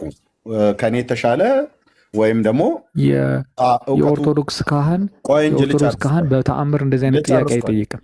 ታድሶ ናቸው እንዲህ ሰውዬ ታድሶ ናቸው። እርግጠኛ አንተ ጥያቄ የሚጠይቀው ሁሉ ታድሶ ማለት ምን ማለት እንደሆነ እኮ አታውቀውም ራሱ። ታድሶ ማለት በከፊል የሚያምን መናፍቅ ማለት ነው። እሺ ልክ እንደ አንተ ማለት ነው። አንተ አሁን ቅድም ዘንዶን አላምንም ብለህ አልክ፣ መናፍቅ ነህ ማለት ነው። ቤተክርስቲያኒቱ የምታምንበትን አንተ አላምንም አልክ። ቤተክርስቲያን ጠባቂ ነው ብላ የምትለውን አንተ አላምንበትም። 21ኛው መቶ ክፍለ ዘመን ላይ ነው ያለሁት፣ የተማርኩ ሰው ነኝ አልክ። መናፍቅ አንተ ናት ታዲያ። ቤተክርስቲያኒቱ በዘበኛ በዘንዶ ትጠበቃለች እያሉ አባቶች እየነገሩ እርጎ እያጠጡ እያደለቡ እያወፈሩ በገዳም የሚያስጠብቁት በዘንዶ ነው አሉ። ይህንን አታምንም። ለአንተ ሲሆን ማንም መናፍቅ አላለም። እሳቸው ግን መላእክት ክንፍ አላቸው። ቆይ እሳቸው ግን መላእክት ክንፍ አላቸው የላቸውም ብለው ጠየቁ። የሚያውቁትን ተናገሩ። አላቸው ብለው የሚሏቸው መላእክት ተናገሩ። እንዴት ካህኑ ነው ይጠይቃሉ? ይህን ለምን አይጠይቁ? የሚያውቁትን ይናገራቸው። ካህኑ ማንም ሁሉን አያውቅም። ከእውቀት ከፍሎ ነው የሚያውቀው። እዚህ ፕላኔት ላይ ሁሉን አውቃለሁ ብሎ የሚል ማንም የለም። ከእውቀት ከፍለን ነው የምናውቀው። እንኳን እሳቸው አይደለም ቅዱስ ጳውሎስ እንኳን ከእውቀት ከፍለን እናውቃለን ያለው። መጽሐፍ ቅዱስ የማታ ተምረው ይምጡ። አንተ አትመልስላቸው። ምን መሰለህ የግል እንትን እንዳናደርገው ቅድም ተናግሬያለሁ። ሰው እንደመሆናችን መጠን ከእውቀት ከፍለን እናውቃለን። እኔ በቤተ ክርስቲያኒቱ ያደግኩ ቢሆንም በቤተ ክርስቲያኒቱ ያላወቅኳቸው ነገሮች እንደሚኖሩ እርግጠኛ ነኝ። እንዲሁ ደግሞ አንተም በተመሳሳይ ከፍለህ እንደምታውቅ እርግጠኛ ነኝ። ሁሉን አውቃለሁ አላልኩኝም። ነገር ግን የጎደለኝ ነገር ካለ እንድትሞላለኝ ነው። መሙላት የማትችል ከሆነ ደግሞ ባዶ ማሰሮ ከሆንክ ሌላ ሰው እንዲሞላልህ በሩ መክፈት። ማሰሮ ምንድን ነው? የጾም ምግብ ነው። እንግዲህ ማቴዎስ ወንጌል ምዕራፍ 25 ላይ ሄደህ አንብብ። ምዕራፍ 25 ቁጥር 1 ጀምረህ ማሰሮ እዚያ ላይ ይነግርሃል። ማሰሮ የዘይት መያዣ ነው። እሺ ለሮያል ይህን ጥያቄ ልጠይቀውና ከዛ ወገኖች የሚቀጥሉት ካለ ይቀጥሉና እንግዲህ ከቤቱን እንኳን ከከፈትን 1 ሰዓት ከ25 ሆነ። በዘንዶ ላይ ብሎ የቀለደ ትውልድ እንደዚህ ነው በመረጃ እንዳለ የምናሰጣው ማለት ነው። እና ይሄንን ጥያቄ ሲል ጠይቀው ካወቀ ማለት ነው። ቅድም ጠይቄህ ነበረ። ከቻልክ መልስልን፣ ካልቻልክ ደግሞ ትተዋለህ። አቡነ ተክለ ሃይማኖት እግሩ እንደተቆረጠ ታምናለህ አይደል ሮያል? ወይስ ይህንን ማታምንም? እንደ ዘንዶ አላቅም። ምንም እንደሆነ እንኳን አይደለም ምን መቆረጣቸውንም አላቅም። ይኸው ስዕሉ ላይ የሚታየው ታዲያ ምንድን ነው? አንደኛው እግሩ እኮ የተቆረጠ ነው።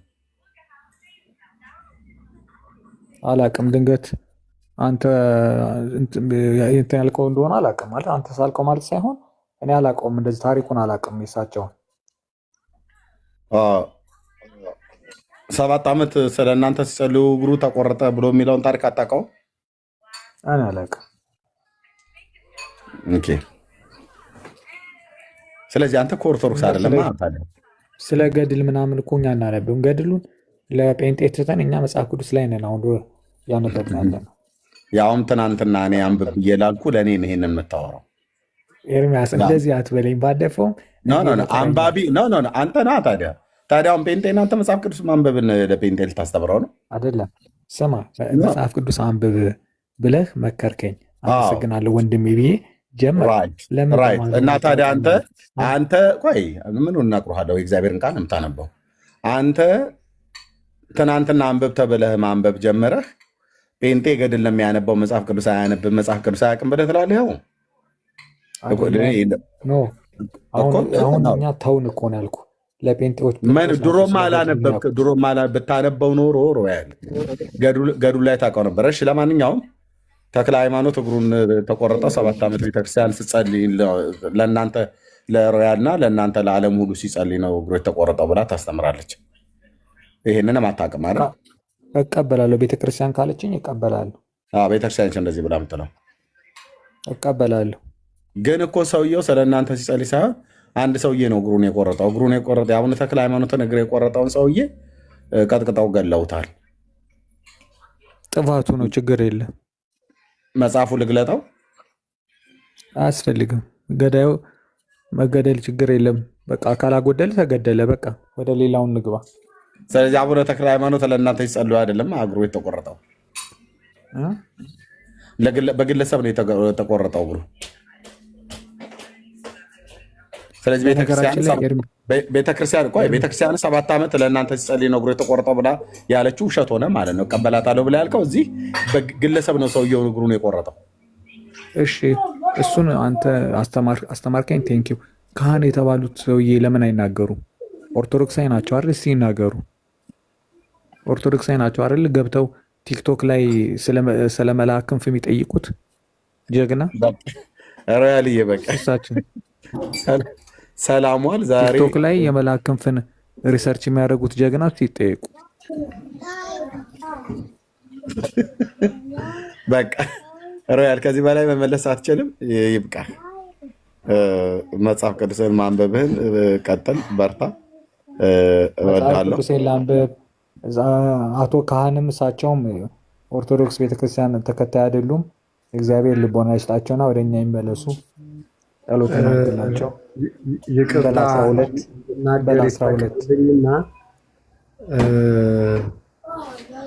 እርግጠኛ ሆኖ በራሱ ሀሳብና ፈቃድ ወረቀት ላይ ነው ስታምፕ ያላረገው እንጂ ከቤተ ክርስቲያን አወጥቶኛል በራሱ።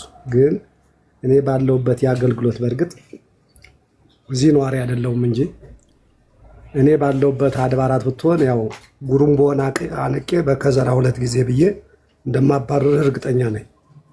ይሄን ስለ እግዚአብሔር ጉሩምቦ ማን ነው? ማንቸስተር ሲቲ ተጫዋች ዝቅ ብሎ ይሄ መጉረሻ እንትን አለ አይደል ታች እሱን አንቄ ያው በከዘራም ብዬ አዳዲስ ቃላት ተፈጥሯል። የስም በሆነ እንዳንተ ያለውን መጸብህ በከዘራ ሲታሽ እንደ ገብስ ቆሎ መስመር ይይዛል። አቤት አማርኛ! ገብስ ቆሎ፣ ከዘራ፣ ጉሩምቦ። እንግዲህ በጠዋቱ ሁሉ ቃላት። ቆይ አንድ ጁስ ልጠጣና አንድ ጁስ በአንድ ጁስ ላወራል። ከቤተ ክርስቲያን እኔን እኮ ለዚህ እኮ ነው አሁን እኔን ተዋግተህ መጥፎ ቃል እንዳዋጣ ነው የፈለግከው አንተ። እኔን ከቤተ ክርስቲያን የማስወጣት አቅሙም እውቀቱም ችሎታውም የለህም። አይ አስወጥቼዋለሁ። እኔን ደግሞ ኦርቶዶክስ አይደለህም የማለት መብቱም እውቀቱም ችሎታውም የለህም። ጋቢህን ደርበህ ስንቀድስ ውጭ ላይ ቆመህ ማስቀደስ ነው አቅሙ ካለ።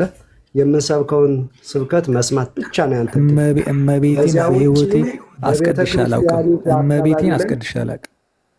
አንተ እኮ ኦርቶዶክስ አይደለህም። በቃ ለምንድን ነው ኦርቶዶክስን ወክለህ የምትናገረው? ካልሆንክማ እንዳንተ ያለው በርቀት ቤተክርስቲያኒቱን አይቶ ይሄ የማርያም ነው ይሄ የገብርኤል ቤተክርስቲያን ነው ብሎ ማለት ብቻ ነው።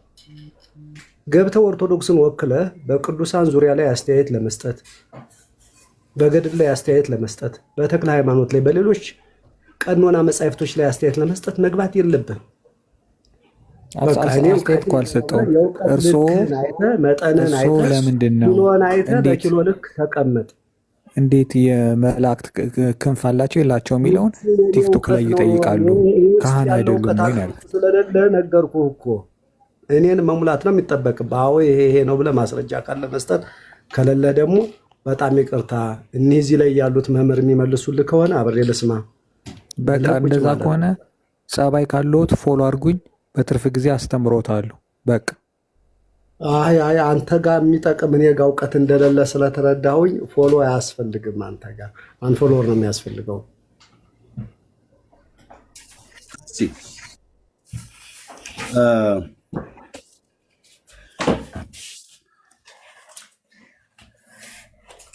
እሺ ሮያል የራስን ሰዎች እንኳን እንዴት በምን አይነት መንገድ እንደምታናግር በእውነት በጣም ነው የሚዘገንነኝ። በእውነት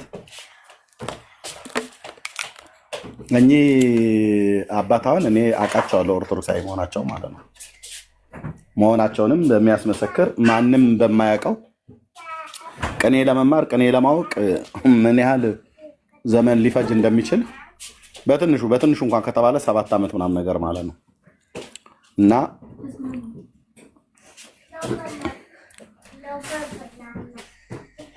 አይደል ነው ሮያል በቃ ልቶ ኤርሚ ኦርቶዶክሳዊ አይደሉም። እኔ ንስሐ ብትነግራቸው ፖሊስ ጣቢያ ነው የሚሄዱት። በቃ አንተ ሮያል ግን የዛሬ የምትናገረው ነገር ነገ ይጸጽታል እና ሰውን ሳታውቅ ዝም ብለህ እንደዚህ መናገሩ ተገቢ አይደለም ነው የምልህ። ለማንኛውም እዚህ ላይ እንጨርስ። ወንድምነት ዳኒ የወጣ መሰለኝ እና ተመልሰህ ጸጋ ይብዛልህ ሮያልዬ። ለዛሬ በቃ ቴንኪው። በዚህ ጉዳይ ላይ የሚመልስልን ሰው ካለ ያው ለምንድነው እግሩ የተቆረጠው? ይሄ እኮ በጣም ቻሌንጅ እኮ ነው። በጣም ቻሌንጅ። ኦርቶዶክሳዊ ነኝ ብሎ የሚል ሰው፣ በ24 ተክለ ሃይማኖትን አከብራለሁ ብሎ የሚል ሰው ለምንድነው እግሩ የተቆረጠው? ተክለ ሃይማኖት ለምንድነው እግሩ የተቆረጠው? እግሩ የተቆረጠበት ምክንያት ምንድን ነው?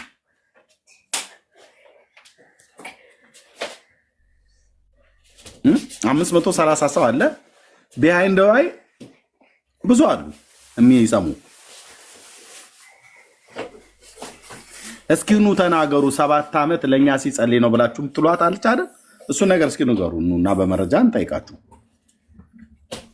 እሺ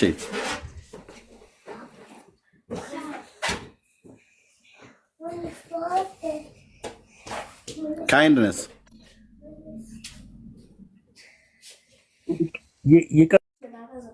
ነው የገባሁትና ወንድምነት ነኝ። ይቅርታ ይርምዬ፣ በጣም ይቅርታ። ችግር የለም። እሺ ቴንክ ዩ ወንድሜ፣ ተባረክልኝ። አሜን። በሌላ ሰው አስገቡ ቦታ እንዳልይዝ። እሺ እሺ። ሌሎች ካላችሁ መምጣት ትችላላችሁ። ለምንድነው ተክለ ሃይማኖት እግሩ የተቆረጠው? ለእኛ ሲል ነው ሲጸልይ ብላችሁ የምትሉ ኑና ተናገሩ። ኤርሚዬ፣ አቤት።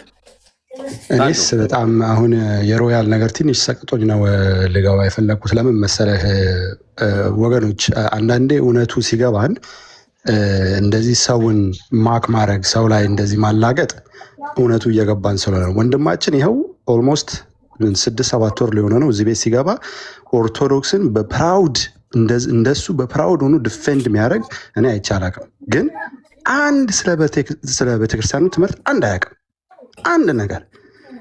ከዛም አልፎ ደግሞ የቤተክርስቲያኑ መጽሐፍት ራሱ እንዴት ስለማያውቃቸው ነገሮች እንዴት እንደምታስገድደው ራሱ አያውቅም። ቤተክርስቲያኑ አላቃቸውም አላምንባቸውም የሚላቸውን ነገሮችን እንዴት እንዲያምንበት እንደምታስገድደው ራሱ አያውቅም። እና አባቶች ላይ እንደዚህ ማላገጥ፣ ሌላ ሰው ላይ እንደዚህ መሳቅ። ሮያል ወንድሜ እየሰማኸኝ ከሆነ በእውነት ትልቅ ምክር ነው መመክርክ። ብላሁን በዚች ደቂቃ የሚያስቅ ነገር ሊሆን ይመስላል። በዚች ደቂቃ ሰው የሚያዝናና ነገር ሊመስልህ ይችላል። ግን እሳቱ በኋላ ነው የሚበላል። በእውነት ነው የምልህ ወንድሜ፣ ኤርሚ ትልቅ ነገር በቃ ካረገል እዚህ ቤት ውስጥ ካረገለት ሰው ወደ መጽሐፍ ቅዱስ የመራ ወንድም ነው። እሱን በእውነት ነው የምልህ በትሁት በሆነ ልብ መጽሐፉን እየከፈትክ ብትማር ይሻልሃል። እዚህ መጥቶ ታላቅ ላይ የሚያውቀው ላይ የማያውቀውም ላይ መሳቅ ማላገጥ፣ በእውነት ነው የምልህ ወንድሜ፣ ይሄ ምን ይባላል ታውቃለህ? እውነቱ ሲገባ ነው እንደዚህ የሚያደርግህ። እውነቱ ልብ ላይ እያረፈ በቃ በጣም ኮንፊውዝ ስላደረገህ ነው ወንድማችን። በጣም ትልቅ ምክር ልምከረክ። እውነቱ በቃ ያው ትኩስ እያደረገ ስለሆነ ነው። ታውቀዋለህ እውነቱን ወንድማችን። ኤርሚ እያሳየ ያለው ነገር ይሄ ዝም ብሎ ጠዋት ተነስቶ ፎቶሻፕ ከፍቶ ስዕል ስሎ ምናምን አይደለም፣ እውነቱን ስለምታውቀው ነው። ስለዚህ እውነትን ነው የምልህ ሮያል፣ በእውነት ነው የምልህ ወንድማችን፣ ወደ ኋላ ብትመለስ ጥሩ ነው። የምትለውን ነገር ብታውቅ በጣም ጥሩ ነው ምልክ እንጂ ዝም ብሎ እዚህ መጥቶ እኔ ፕራውድ ኦርቶዶክስ ነኝ፣ አንደኛ ኦርቶዶክስ ነኝ፣ ሃይማኖትን ዝም ብሎ መደገፍ የትም አይወስድህም። ኢየሱስን ደግፍ ወንድማችን፣ እውነቱን ደግፍ ወንድማችን። መጽሐፍ ቅዱስ ላይ ይኸው አነበብኩት በዚህ ወራት ውስጥ ያልከውን ነገር መተህ ሪፍሌክት አድርግ፣ ሌላ ሰውም እንደ አንተ እንዲያነብ። ሁሌ ይኸው አዳምጣለሁ፣ በቃ እንዲሁ መች ልንገረው እላለሁ። ሁሌ እዚህ ቤት ስገባ ይኸው ወራቶች አለፉኝ።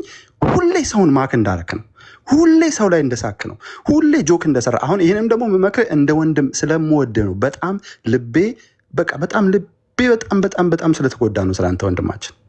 እኔ አንተንም እንትን ልልህ አይደለም፣ ያው እዚህ አደባባይ ላይም ስለምንሰማ ስለሆነ ነው እንጂ በውስጥም ባናገር ደስ ይለኛል። በእውነት ነው የምልህ ወንድሜ፣ ይሄ ማከሪውን አቁምና ፕሊዝ ልስን ፕሊዝ። በቃ ይኸው ተማርኩ ያነበብኩ ያልካትን እንኳን መጽሐፍ ቅዱስ መተህ እዚህ ኤርሚ ሲከፍት ሪፍሌክት አድርግበት። ሌላው ወንድምና እህት ከአንተ ይማር ፕሊዝ ወንድማችን፣ እንጂ ዝም ብሎ እዚህ መጥቶ እኔ በእንትን አላምንም፣ 21ኛው ሴንቸሪ ላይ ነኝ፣ አሜሪካ ነኝ፣ እንትን ነኝ፣ አውስትራሊያ ነኝ፣ እዳዝ የሚያደር በቃ ኦርቶዶክስ ነኝ ካልክ ይኸው ያነብልሃል። ሆኔ ከፈለግ መጽሐፍቶችህ ያስገድዱሃል እነዚህ ነገሮች እንድታምን። ኦርቶዶክስ ነኝ ብለህ ካልክ እነዚህን አባቶች አላምንም ብለህ ኦርቶዶክስ ፕራውድ ኦርቶዶክስ ነኝ ማለት አትችልም። ቅድም እንዳልካቸው መናፍቅ ናቸው እንትን ናቸው፣ አንተም እንደዛ ነው። በጣም ቅድም ኤርሚ ጥሩ ነገር ነው ያለክ። ሌላ ሰውን መናፍቅ ነው ከምትል ከቸርች የወጣ ነው ከምትል አንተም አንድ ነህ። እዚህ ቁጭ ብለክ ፕራውድ ኦርቶዶክስ ነኝ እንትን ነኝ ግን ትምህርቷን አላውቅም። አይ በትምህርቷ እኔ ጋማ አይመጣም፣ 21ኛ ሴንቸሪ ላይ ነኝ። ልጅ የምላሰማ ልጅህን የምታነባውን መጽሐፍ ቅዱስ አስተምራት። ግን ደግሞ ያለህበት ቦታ ህብረት የምታደርግበት ኮሚኒቲ ደግሞ የሚያስገድድ ነገር አለ። በኮሚኒቲ ተይዣለሁ እያልክ ግን ደግሞ የኮሚኒቲ ያለውን ነገር አይኔ አይመቸኝም፣ አላምንበትም፣ ብሎ ነገር የለም ወንድማችን። እና አላብዛብህ ፕሊዝ ፕሊዝ፣ በጣም ነው የምንወድህ፣ ግን ይሄ ማከሪህን አቁም። ሰው ላይ የምትስቅበት የምታላግጠውን የምትሳደበውን አሁን እዚህ ያሉት አባት ላይ ከአንተ በላይ እንደው በቋንቋቸው እንኳን በሚሉት ነገር ከስንት በላይ የሚያውቁት ነገር ማንም እዚህ ቁጭ ያለ ሰው ያውቃል። እንደው ኧረ በእናትህ ሁላችንም እናውቃለን። እዚህ ቤት የሚገባው ሁሉ የምትስቅበት ሰው ስንት ቤተክርስቲያኗን እንዴት እንደሚያውቅ እናውቃለን። እና ለአንተም ጥቅም ነው እነዚህ ሰዎች እዚህ ቤት የሚገቡትና እንወዳለን ወንድማችን ኤርምዬ። ይህን ብቻ ለማለት ነው። ተባረክ ወንድምነት። ታዶ አይ ይሄ ተገቢ የሆነ ምክር ነው። ሮያል ገንዘብ ካደረግከው ማለት ነው ሁሉን ነው የእውነት ለመናገር አንተ እንዳታቅም፣ ግን እዚህ አውቀው የሚናገሩትን ሰዎች ሁሉንም ነው የምትወርፈው፣ ሁሉንም ላይ ነው የምትቀልደው። እኔ እንኳን ራሱ ካህኑ እንደዚህ አልናገራቸውም። በእውነት ማለት ነው በዚህ ልክ አልናገራቸውም። አግባብ አይደለም። መታገሴ ስለምን እንደሆነ ነግሬሃለሁ። እግዚአብሔር አልጠራጠረውም የአባቶች አምላክ ወደ መዳን እንደሚያመጣህ። ለዚህም ነው በውስጥህ ቅድም ታዶ እንዳለህ ውስጥ በደንብ ተሸርሽሯል። ታውቀዋለህ እውነቱ የቱ ጋር እንዳለ። እኔም ጋር ወንድምነት ዳንዬም ጋር በሚከፍት ሰዓት ላይ መተህ ታውቃለህ። በደንብ ነው የምታውቀው። አልሞት ባይ ተጋዳይ ሆነህ ነው እንጂ እውነት ለመናገር ለምንናገረው እውነት ልብ ከተሸነፈ ቆይቷል። እና እግዚአብሔር ደግሞ ወደ መዳን እንደሚያመጣህ 100% ከዛም በላይ ስለማምን ነው የታገስኩ። እና ጸልዩለት፣ እንታገሰዋለን እሱን የሚሆን ሌሎቹን። ምክንያቱም ምንድን ነው ከክፋትም አይደለም። እንደነኛ አይነት ሰዎች እውነትን ይፈልጋል። አየህ እውነትን ይፈልጋል። እውነቱ የት እንዳለ ማሳወቁ በጣም ተገቢ ነው። ደግሞ ጌታ ይባርከው። ያው መጽሐፍ ቅዱስን ማንብዬ ስለው እያነበበ ነው ያለው። በቃ ሰው ከመጽሐፍ ቅዱስ ጋር ከተገናኘ አምላኩ እግዚአብሔር አምላካችን እግዚአብሔር ማን እንደሆነ የማወቅ ነገሩ በጣም እየሰፋ ይመጣል። በባለፉት ትውልዶች እግዚአብሔር ምን እንዳደረገ እና እግዚአብሔርን ማምልከው ያለፉት ትውልዶች በምን አይነት መንገድ እንዳመለኩት በደንብ የሚናገረውን የእግዚአብሔርን ቃል ሰው ሲያውቅ ወደ መዳን ይመጣል። እና ታገሱት ለማለት ነው። ግን እንደዚህ ሰዎችን ትልልቅ ሰዎችን እንደዚህ ባትናገር በጣም ደስ ይለኛል። ኢቭን ጴንጤዎችም ሲመጡ ልክ እንደዚሁ ነው። ከኦርቶዶክስም ሲመጡ ልክ እንደዚህ ነው ማለት ነው። እውነት ነው የምናገረው፣ አልዋሽም። እኚህ ከላይ የተቀመጡት ካህን የኦርቶዶክስ አባት ሲናገሩ እኔ እንኳን በጥንቃቄ ነው የምሰማቸው፣ የእውነት ስነግራችሁ ማለት ነው። ደግሞ በደንብ የተማሩ የቤተ ክህነት ሰው ናቸው። በዚህ ልክ እንደዚህ ዲጄ ምናምን ነገር እያልክ አልተመቸኝም። ያው ዝም ብዬ ግን ንግግሬም እንዳያስቀይም ብዬ ነው። ኤኒዌይ ተባረኩ። ጊዜ ሰላም ላንተ ይሁን። ከየት ቤተ እምነት ነው?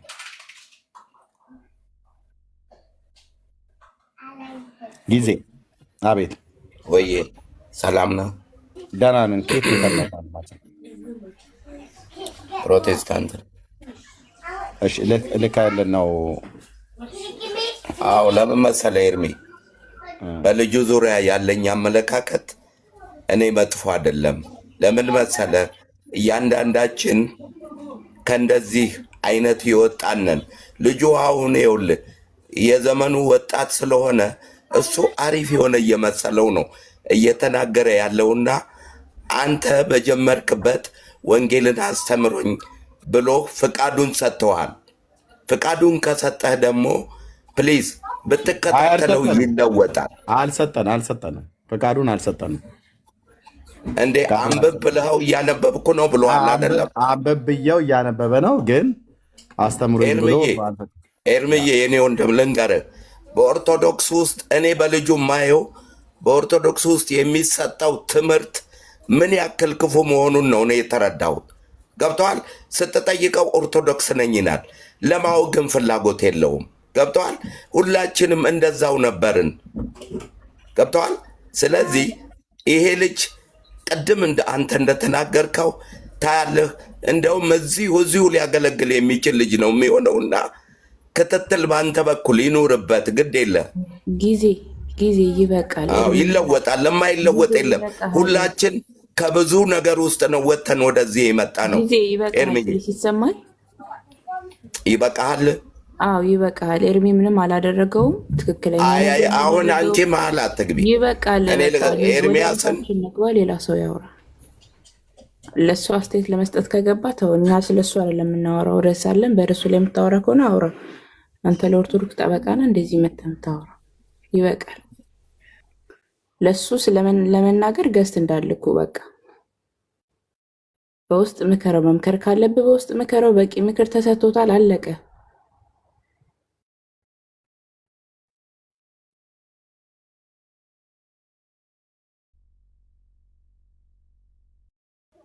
ሚውት ደግሞ አይደረግም። እሺ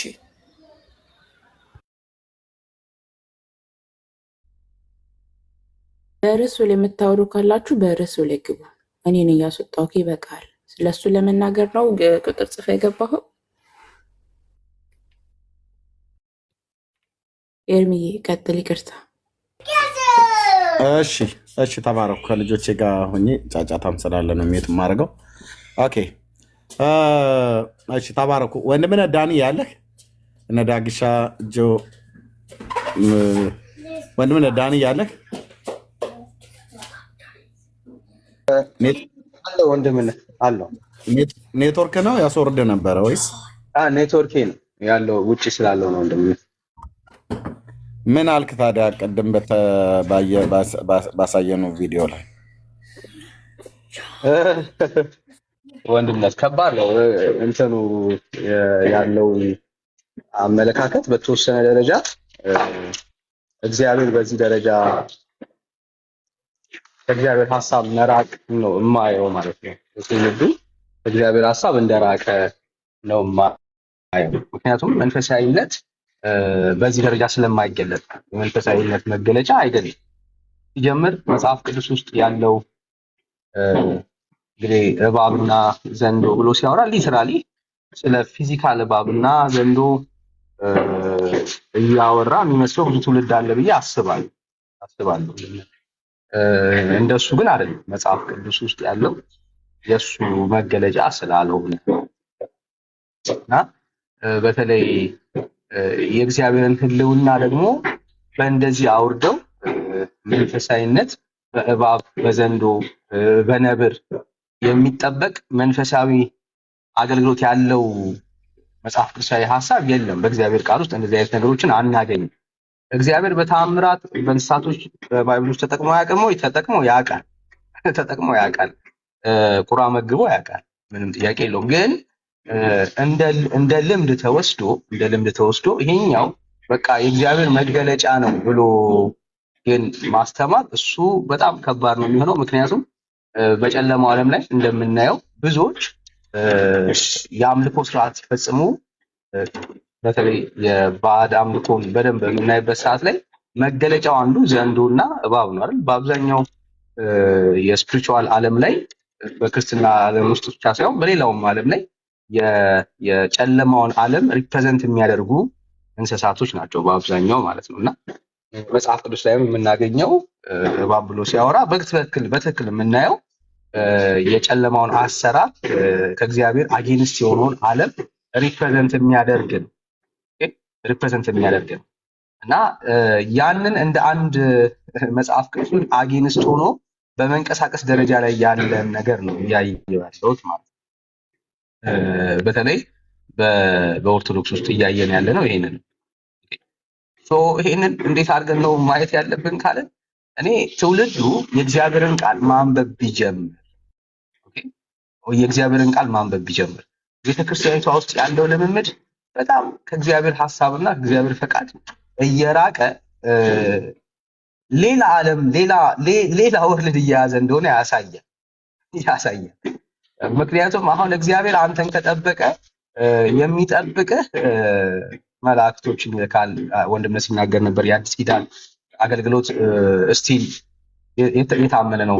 መላእክቶች ስቲል በዚሁ ዓለም ላይ ሪቬል እንደሚያደርጉ አይተናል። የአዲስ ኪዳን ትምህርት እና የእግዚአብሔርን አሰራር በራሳቸው መንገድና በሚመስላቸው መንገድ እየተኩ እንደሆነ ነው እያየን ያለ ነው። እና ትውልዱ መጽሐፍ ቅዱስን ማንበብ ቢጀምር፣ ምክንያቱም ቤተክርስቲያኒቷ ትረስት የምትደረግ አይደለችም ከዚህ በኋላ ከእግዚአብሔር እውነት ከእግዚአብሔር ሐሳብ ሰዎችን የምታወጣ ቤተክርስቲያን እንደሆነች እያየን ያለን በብዙ ማስረጃዎች ማሳየት እንችላለን። አሁን የምታወራው ህዝቡ ከእጇ እንዳይወጣ የእግዚአብሔር ሐሳብ የሆነውን ነገር እንዲይዝ ሳይሆን ትውልዱን በአንድም በሌላም አሳምና እጆቿ ራሷ ጋር ለማስቀረት የምታደርገው ጥረት ነው። ምንም መንፈሳዊነት እኔ አይታየኝም። እውነት የእግዚአብሔር ኃይል የእግዚአብሔር ክንድ ኖሮ በቤተ ክርስቲያኒቷ ውስጥ የመንፈስ ቅዱስ አሰራር አይደለም የሚታየው። አገልጋዮቿ በጨለማም አሰራር ይሁን በምንም በራሳቸው ፊዚካል በሆነ መንገድ ይሁን የሰውን ብዛት ኪፕ አድርጎ ቤተክርስቲያኒቷ አለች ለመባል ያክል የሚሰሩት ስራ እንጂ የእግዚአብሔር የሆነውን ነገር መርምረው ትውልዱን ወደ እግዚአብሔር ሐሳብ የሚያስጠጉ አገልጋዮች የሏትም። ለምሳሌ ቅድም ወንድምነት አንድ ቪዲዮ ሲያሳይ ነው። በጣም ነው የሚያሳዝነው። ቤተክርስቲያኒቷ ውስጥ ጽላት ራሱ ተገኘ ከሰማይ ወረደ ይሉናል። ሲሪየስሊ አብሮ ከጸበሉ ጋር የተገኘው ይላል። ቄስ ነው እንግዲህ አስቡ። ከጸበሉ ጋር አብሮ ተገኘ ጽላቱ ከሰማይ ነው የወረደው ይሉናል። ይሄ የሚያሳየው ምንድነው? እግዚአብሔር በመንፈስ ቅዱስ አሰራር ውስጥ ቤተክርስቲያኒቷ ስለሌለች እውነተኛ የእግዚአብሔር ክንድ ስለሌለ ህዝቡን ማቆየት የሚችሉት ወይ በመተት ወይ በድግምት ወይ ደግሞ በእንደዚህ አይነት በተረት ነው ህዝቡን ሊያቆዩት የሚችሉት። እውነተኛ የሆነ የእግዚአብሔር የመንፈስ ቅዱስ አሰራር ቤተክርስቲያኒቷ ውስጥ ከሌለ ልክ በእንደዚህ መልኩ ነው እየተሰራ ያለ። እኔ ኦርቶዶክስ ቤተክርስቲያንን ሳይ ሳኦል ነው ትዝ የሚለኝ።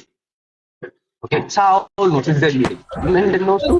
የእግዚአብሔር መንፈስ የእግዚአብሔር አሰራር ከሱ ጋር ነው፣ እግዚአብሔር ከሱ ጋር እንዳልቆመ እና መመለስ እንዳለበት ሳይሆን የሚያሳስበው በቃ የሱ ክብር ይዞት የመጣው ሌጀንድ ያሳለፋቸው ታሪኮች በህዝቡ ፊት አሁንም ሞገስ እንዳያጣ የሚያደርገው የራሱ ጥረት ነው።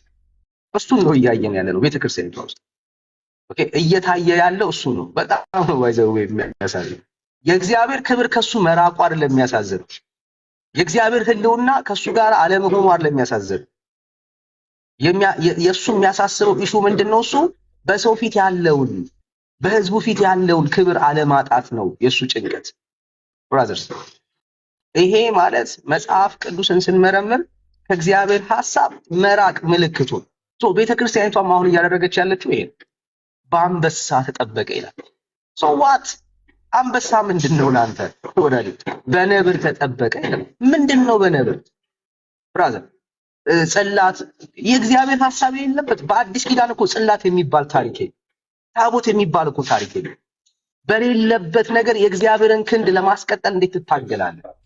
ህዝቡ ስለማያነብ፣ ህዝቡ ግን ማንበብ ሲጀምር፣ የእግዚአብሔርን ቃል መጠማት ሲጀምር፣ ህዝቡ የእግዚአብሔርን እውነት መመርመር ሲጀምር ይህችን ቤተክርስቲያን ምን ያደርጋታል? ይተዋታል። አሁን ህዝቡን ማስጠበቅ የምትችለው ህዝቡ መጽሐፍ ቅዱስ እንዳያነብ የእግዚአብሔርን ሐሳብ እንዳይረዳ ማድረግ ነው የምትችለው። ከዛ ውጪ ግን ህዝቡ የእግዚአብሔርን እውነት ማየትና መረዳት ሲጀምር በዚች ቤተክርስቲያን የሚቆይ ህዝብ ግን አይኖርም። ህዝቡን ልታታልለው፣ ልታጭበረብረው፣ የእግዚአብሔር ህልውና አብሮ እንዳለ እንዲሰማው ልታረግ ትችል ይሆናል። እስከ መቼ ድረስ? ይሄ ህዝብ መጽሐፍ ቅዱስን ማንበብ እስኪጀምር ድረስ። ይሄ ህዝብ የእግዚአብሔርን ቃል ማንበብ በጀመረበት ግን ሞመንት ይቺ ቤተክርስቲያን ብቻዋን ነው የምትቀረው። አሁን አንበሳ ብትል፣ ነብር ብትል፣ ብራዘር ዳይኖሰር ብትል ህዝቡ አይሰማም። በምድር ላይ የጠፋውን ማለት ነው ከስንት በጣም ብዙ ዓመታት በፊት የጠፋውን ዳይኖሰር እግዚአብሔር እያመጣ ህዝቡን እኮ ይኸው ቤተክርስቲያኗን እየጠበቀ ነው ብትል ቢሰማ ይጠፋል። ለምን? ይሄ የሐሰት ትርክትና እግዚአብሔር የሌለበት መንገድ እንደሆነ ስለሚረዳ። እስከዛ ድረስ አዎ ታጭበረብራለህ። እስከዛ ድረስ ምን ትላለህ? ታታልላለህ። እስከዛ ድረስ ግን ትሄዳለህ። የእግዚአብሔር ሐሳብና የእግዚአብሔር እውነት ህዝቡ ግን መመርመር ሲጀምር በምንም ታሪክ አታስቀረው፣ ለወንጌል እውነት አታዘናጋው እንጂ አሁን የሚደረገው ነገር ድራማ እንደሆነ ዘይኖስ ወይ ደግሞ የጨለማው አሰራር እንደሆነ በደንብ ያስታውቃል። እና እንደዚህ አይነት አሰራሮች መስተካከል አለባቸው። ሌላው ምናልባት ሰሞኑን ባየነው ቪዲዮ ላይ ነው ወንድምነት ምናልባት ሐሳብ ሰጥበታለህ። ነገር ማለት አሁን የኛን እንትኖች አሁን የተገደለው ዘንዶ ምናምን እሱ ጋር በደንብ ማጥናት ይኖርብኛል፣ መጠየቅ ኢንፎርሜሽን መጠየቅ ይኖርብኛል ብዬ አስባለሁ። በተለይ ለጴንጤ ያው የመንፈሳዊ ዓለም በፊዚካል ሪቬል እንደሚደርግ አውቃለሁ፣ ይገለጣል፣ በፊዚካል ነገሮች ላይ ይገለጣል እና ህዝቡ ፊዚካል የሆነው ዘንዶ የእሱ ጠላት አድርጎ ሁሉ ሰው እኩል መንፈሳዊነት ውስጥ ስለሌለ እንደዛ እንዳይደመድም ይሄ ልክ የዛ ቤት ታሪክ እኛ ቤት ላይም መደገም ስለሌለበት ማለት ነው። እኛ አስቀድመን ያው የምንቃወማቸውን ነገሮች በግልጽ ስለምንቃወም ማለት ነው እና ያየናቸውን ሁሉ ነገሮች ፊዚካል በሆነ ነገር ላይ ደምድመን ዘንዶ በታየ ቁጥር በረከቴን የበላ ምናምን እየተባለ ወደዛ አቅጣጫ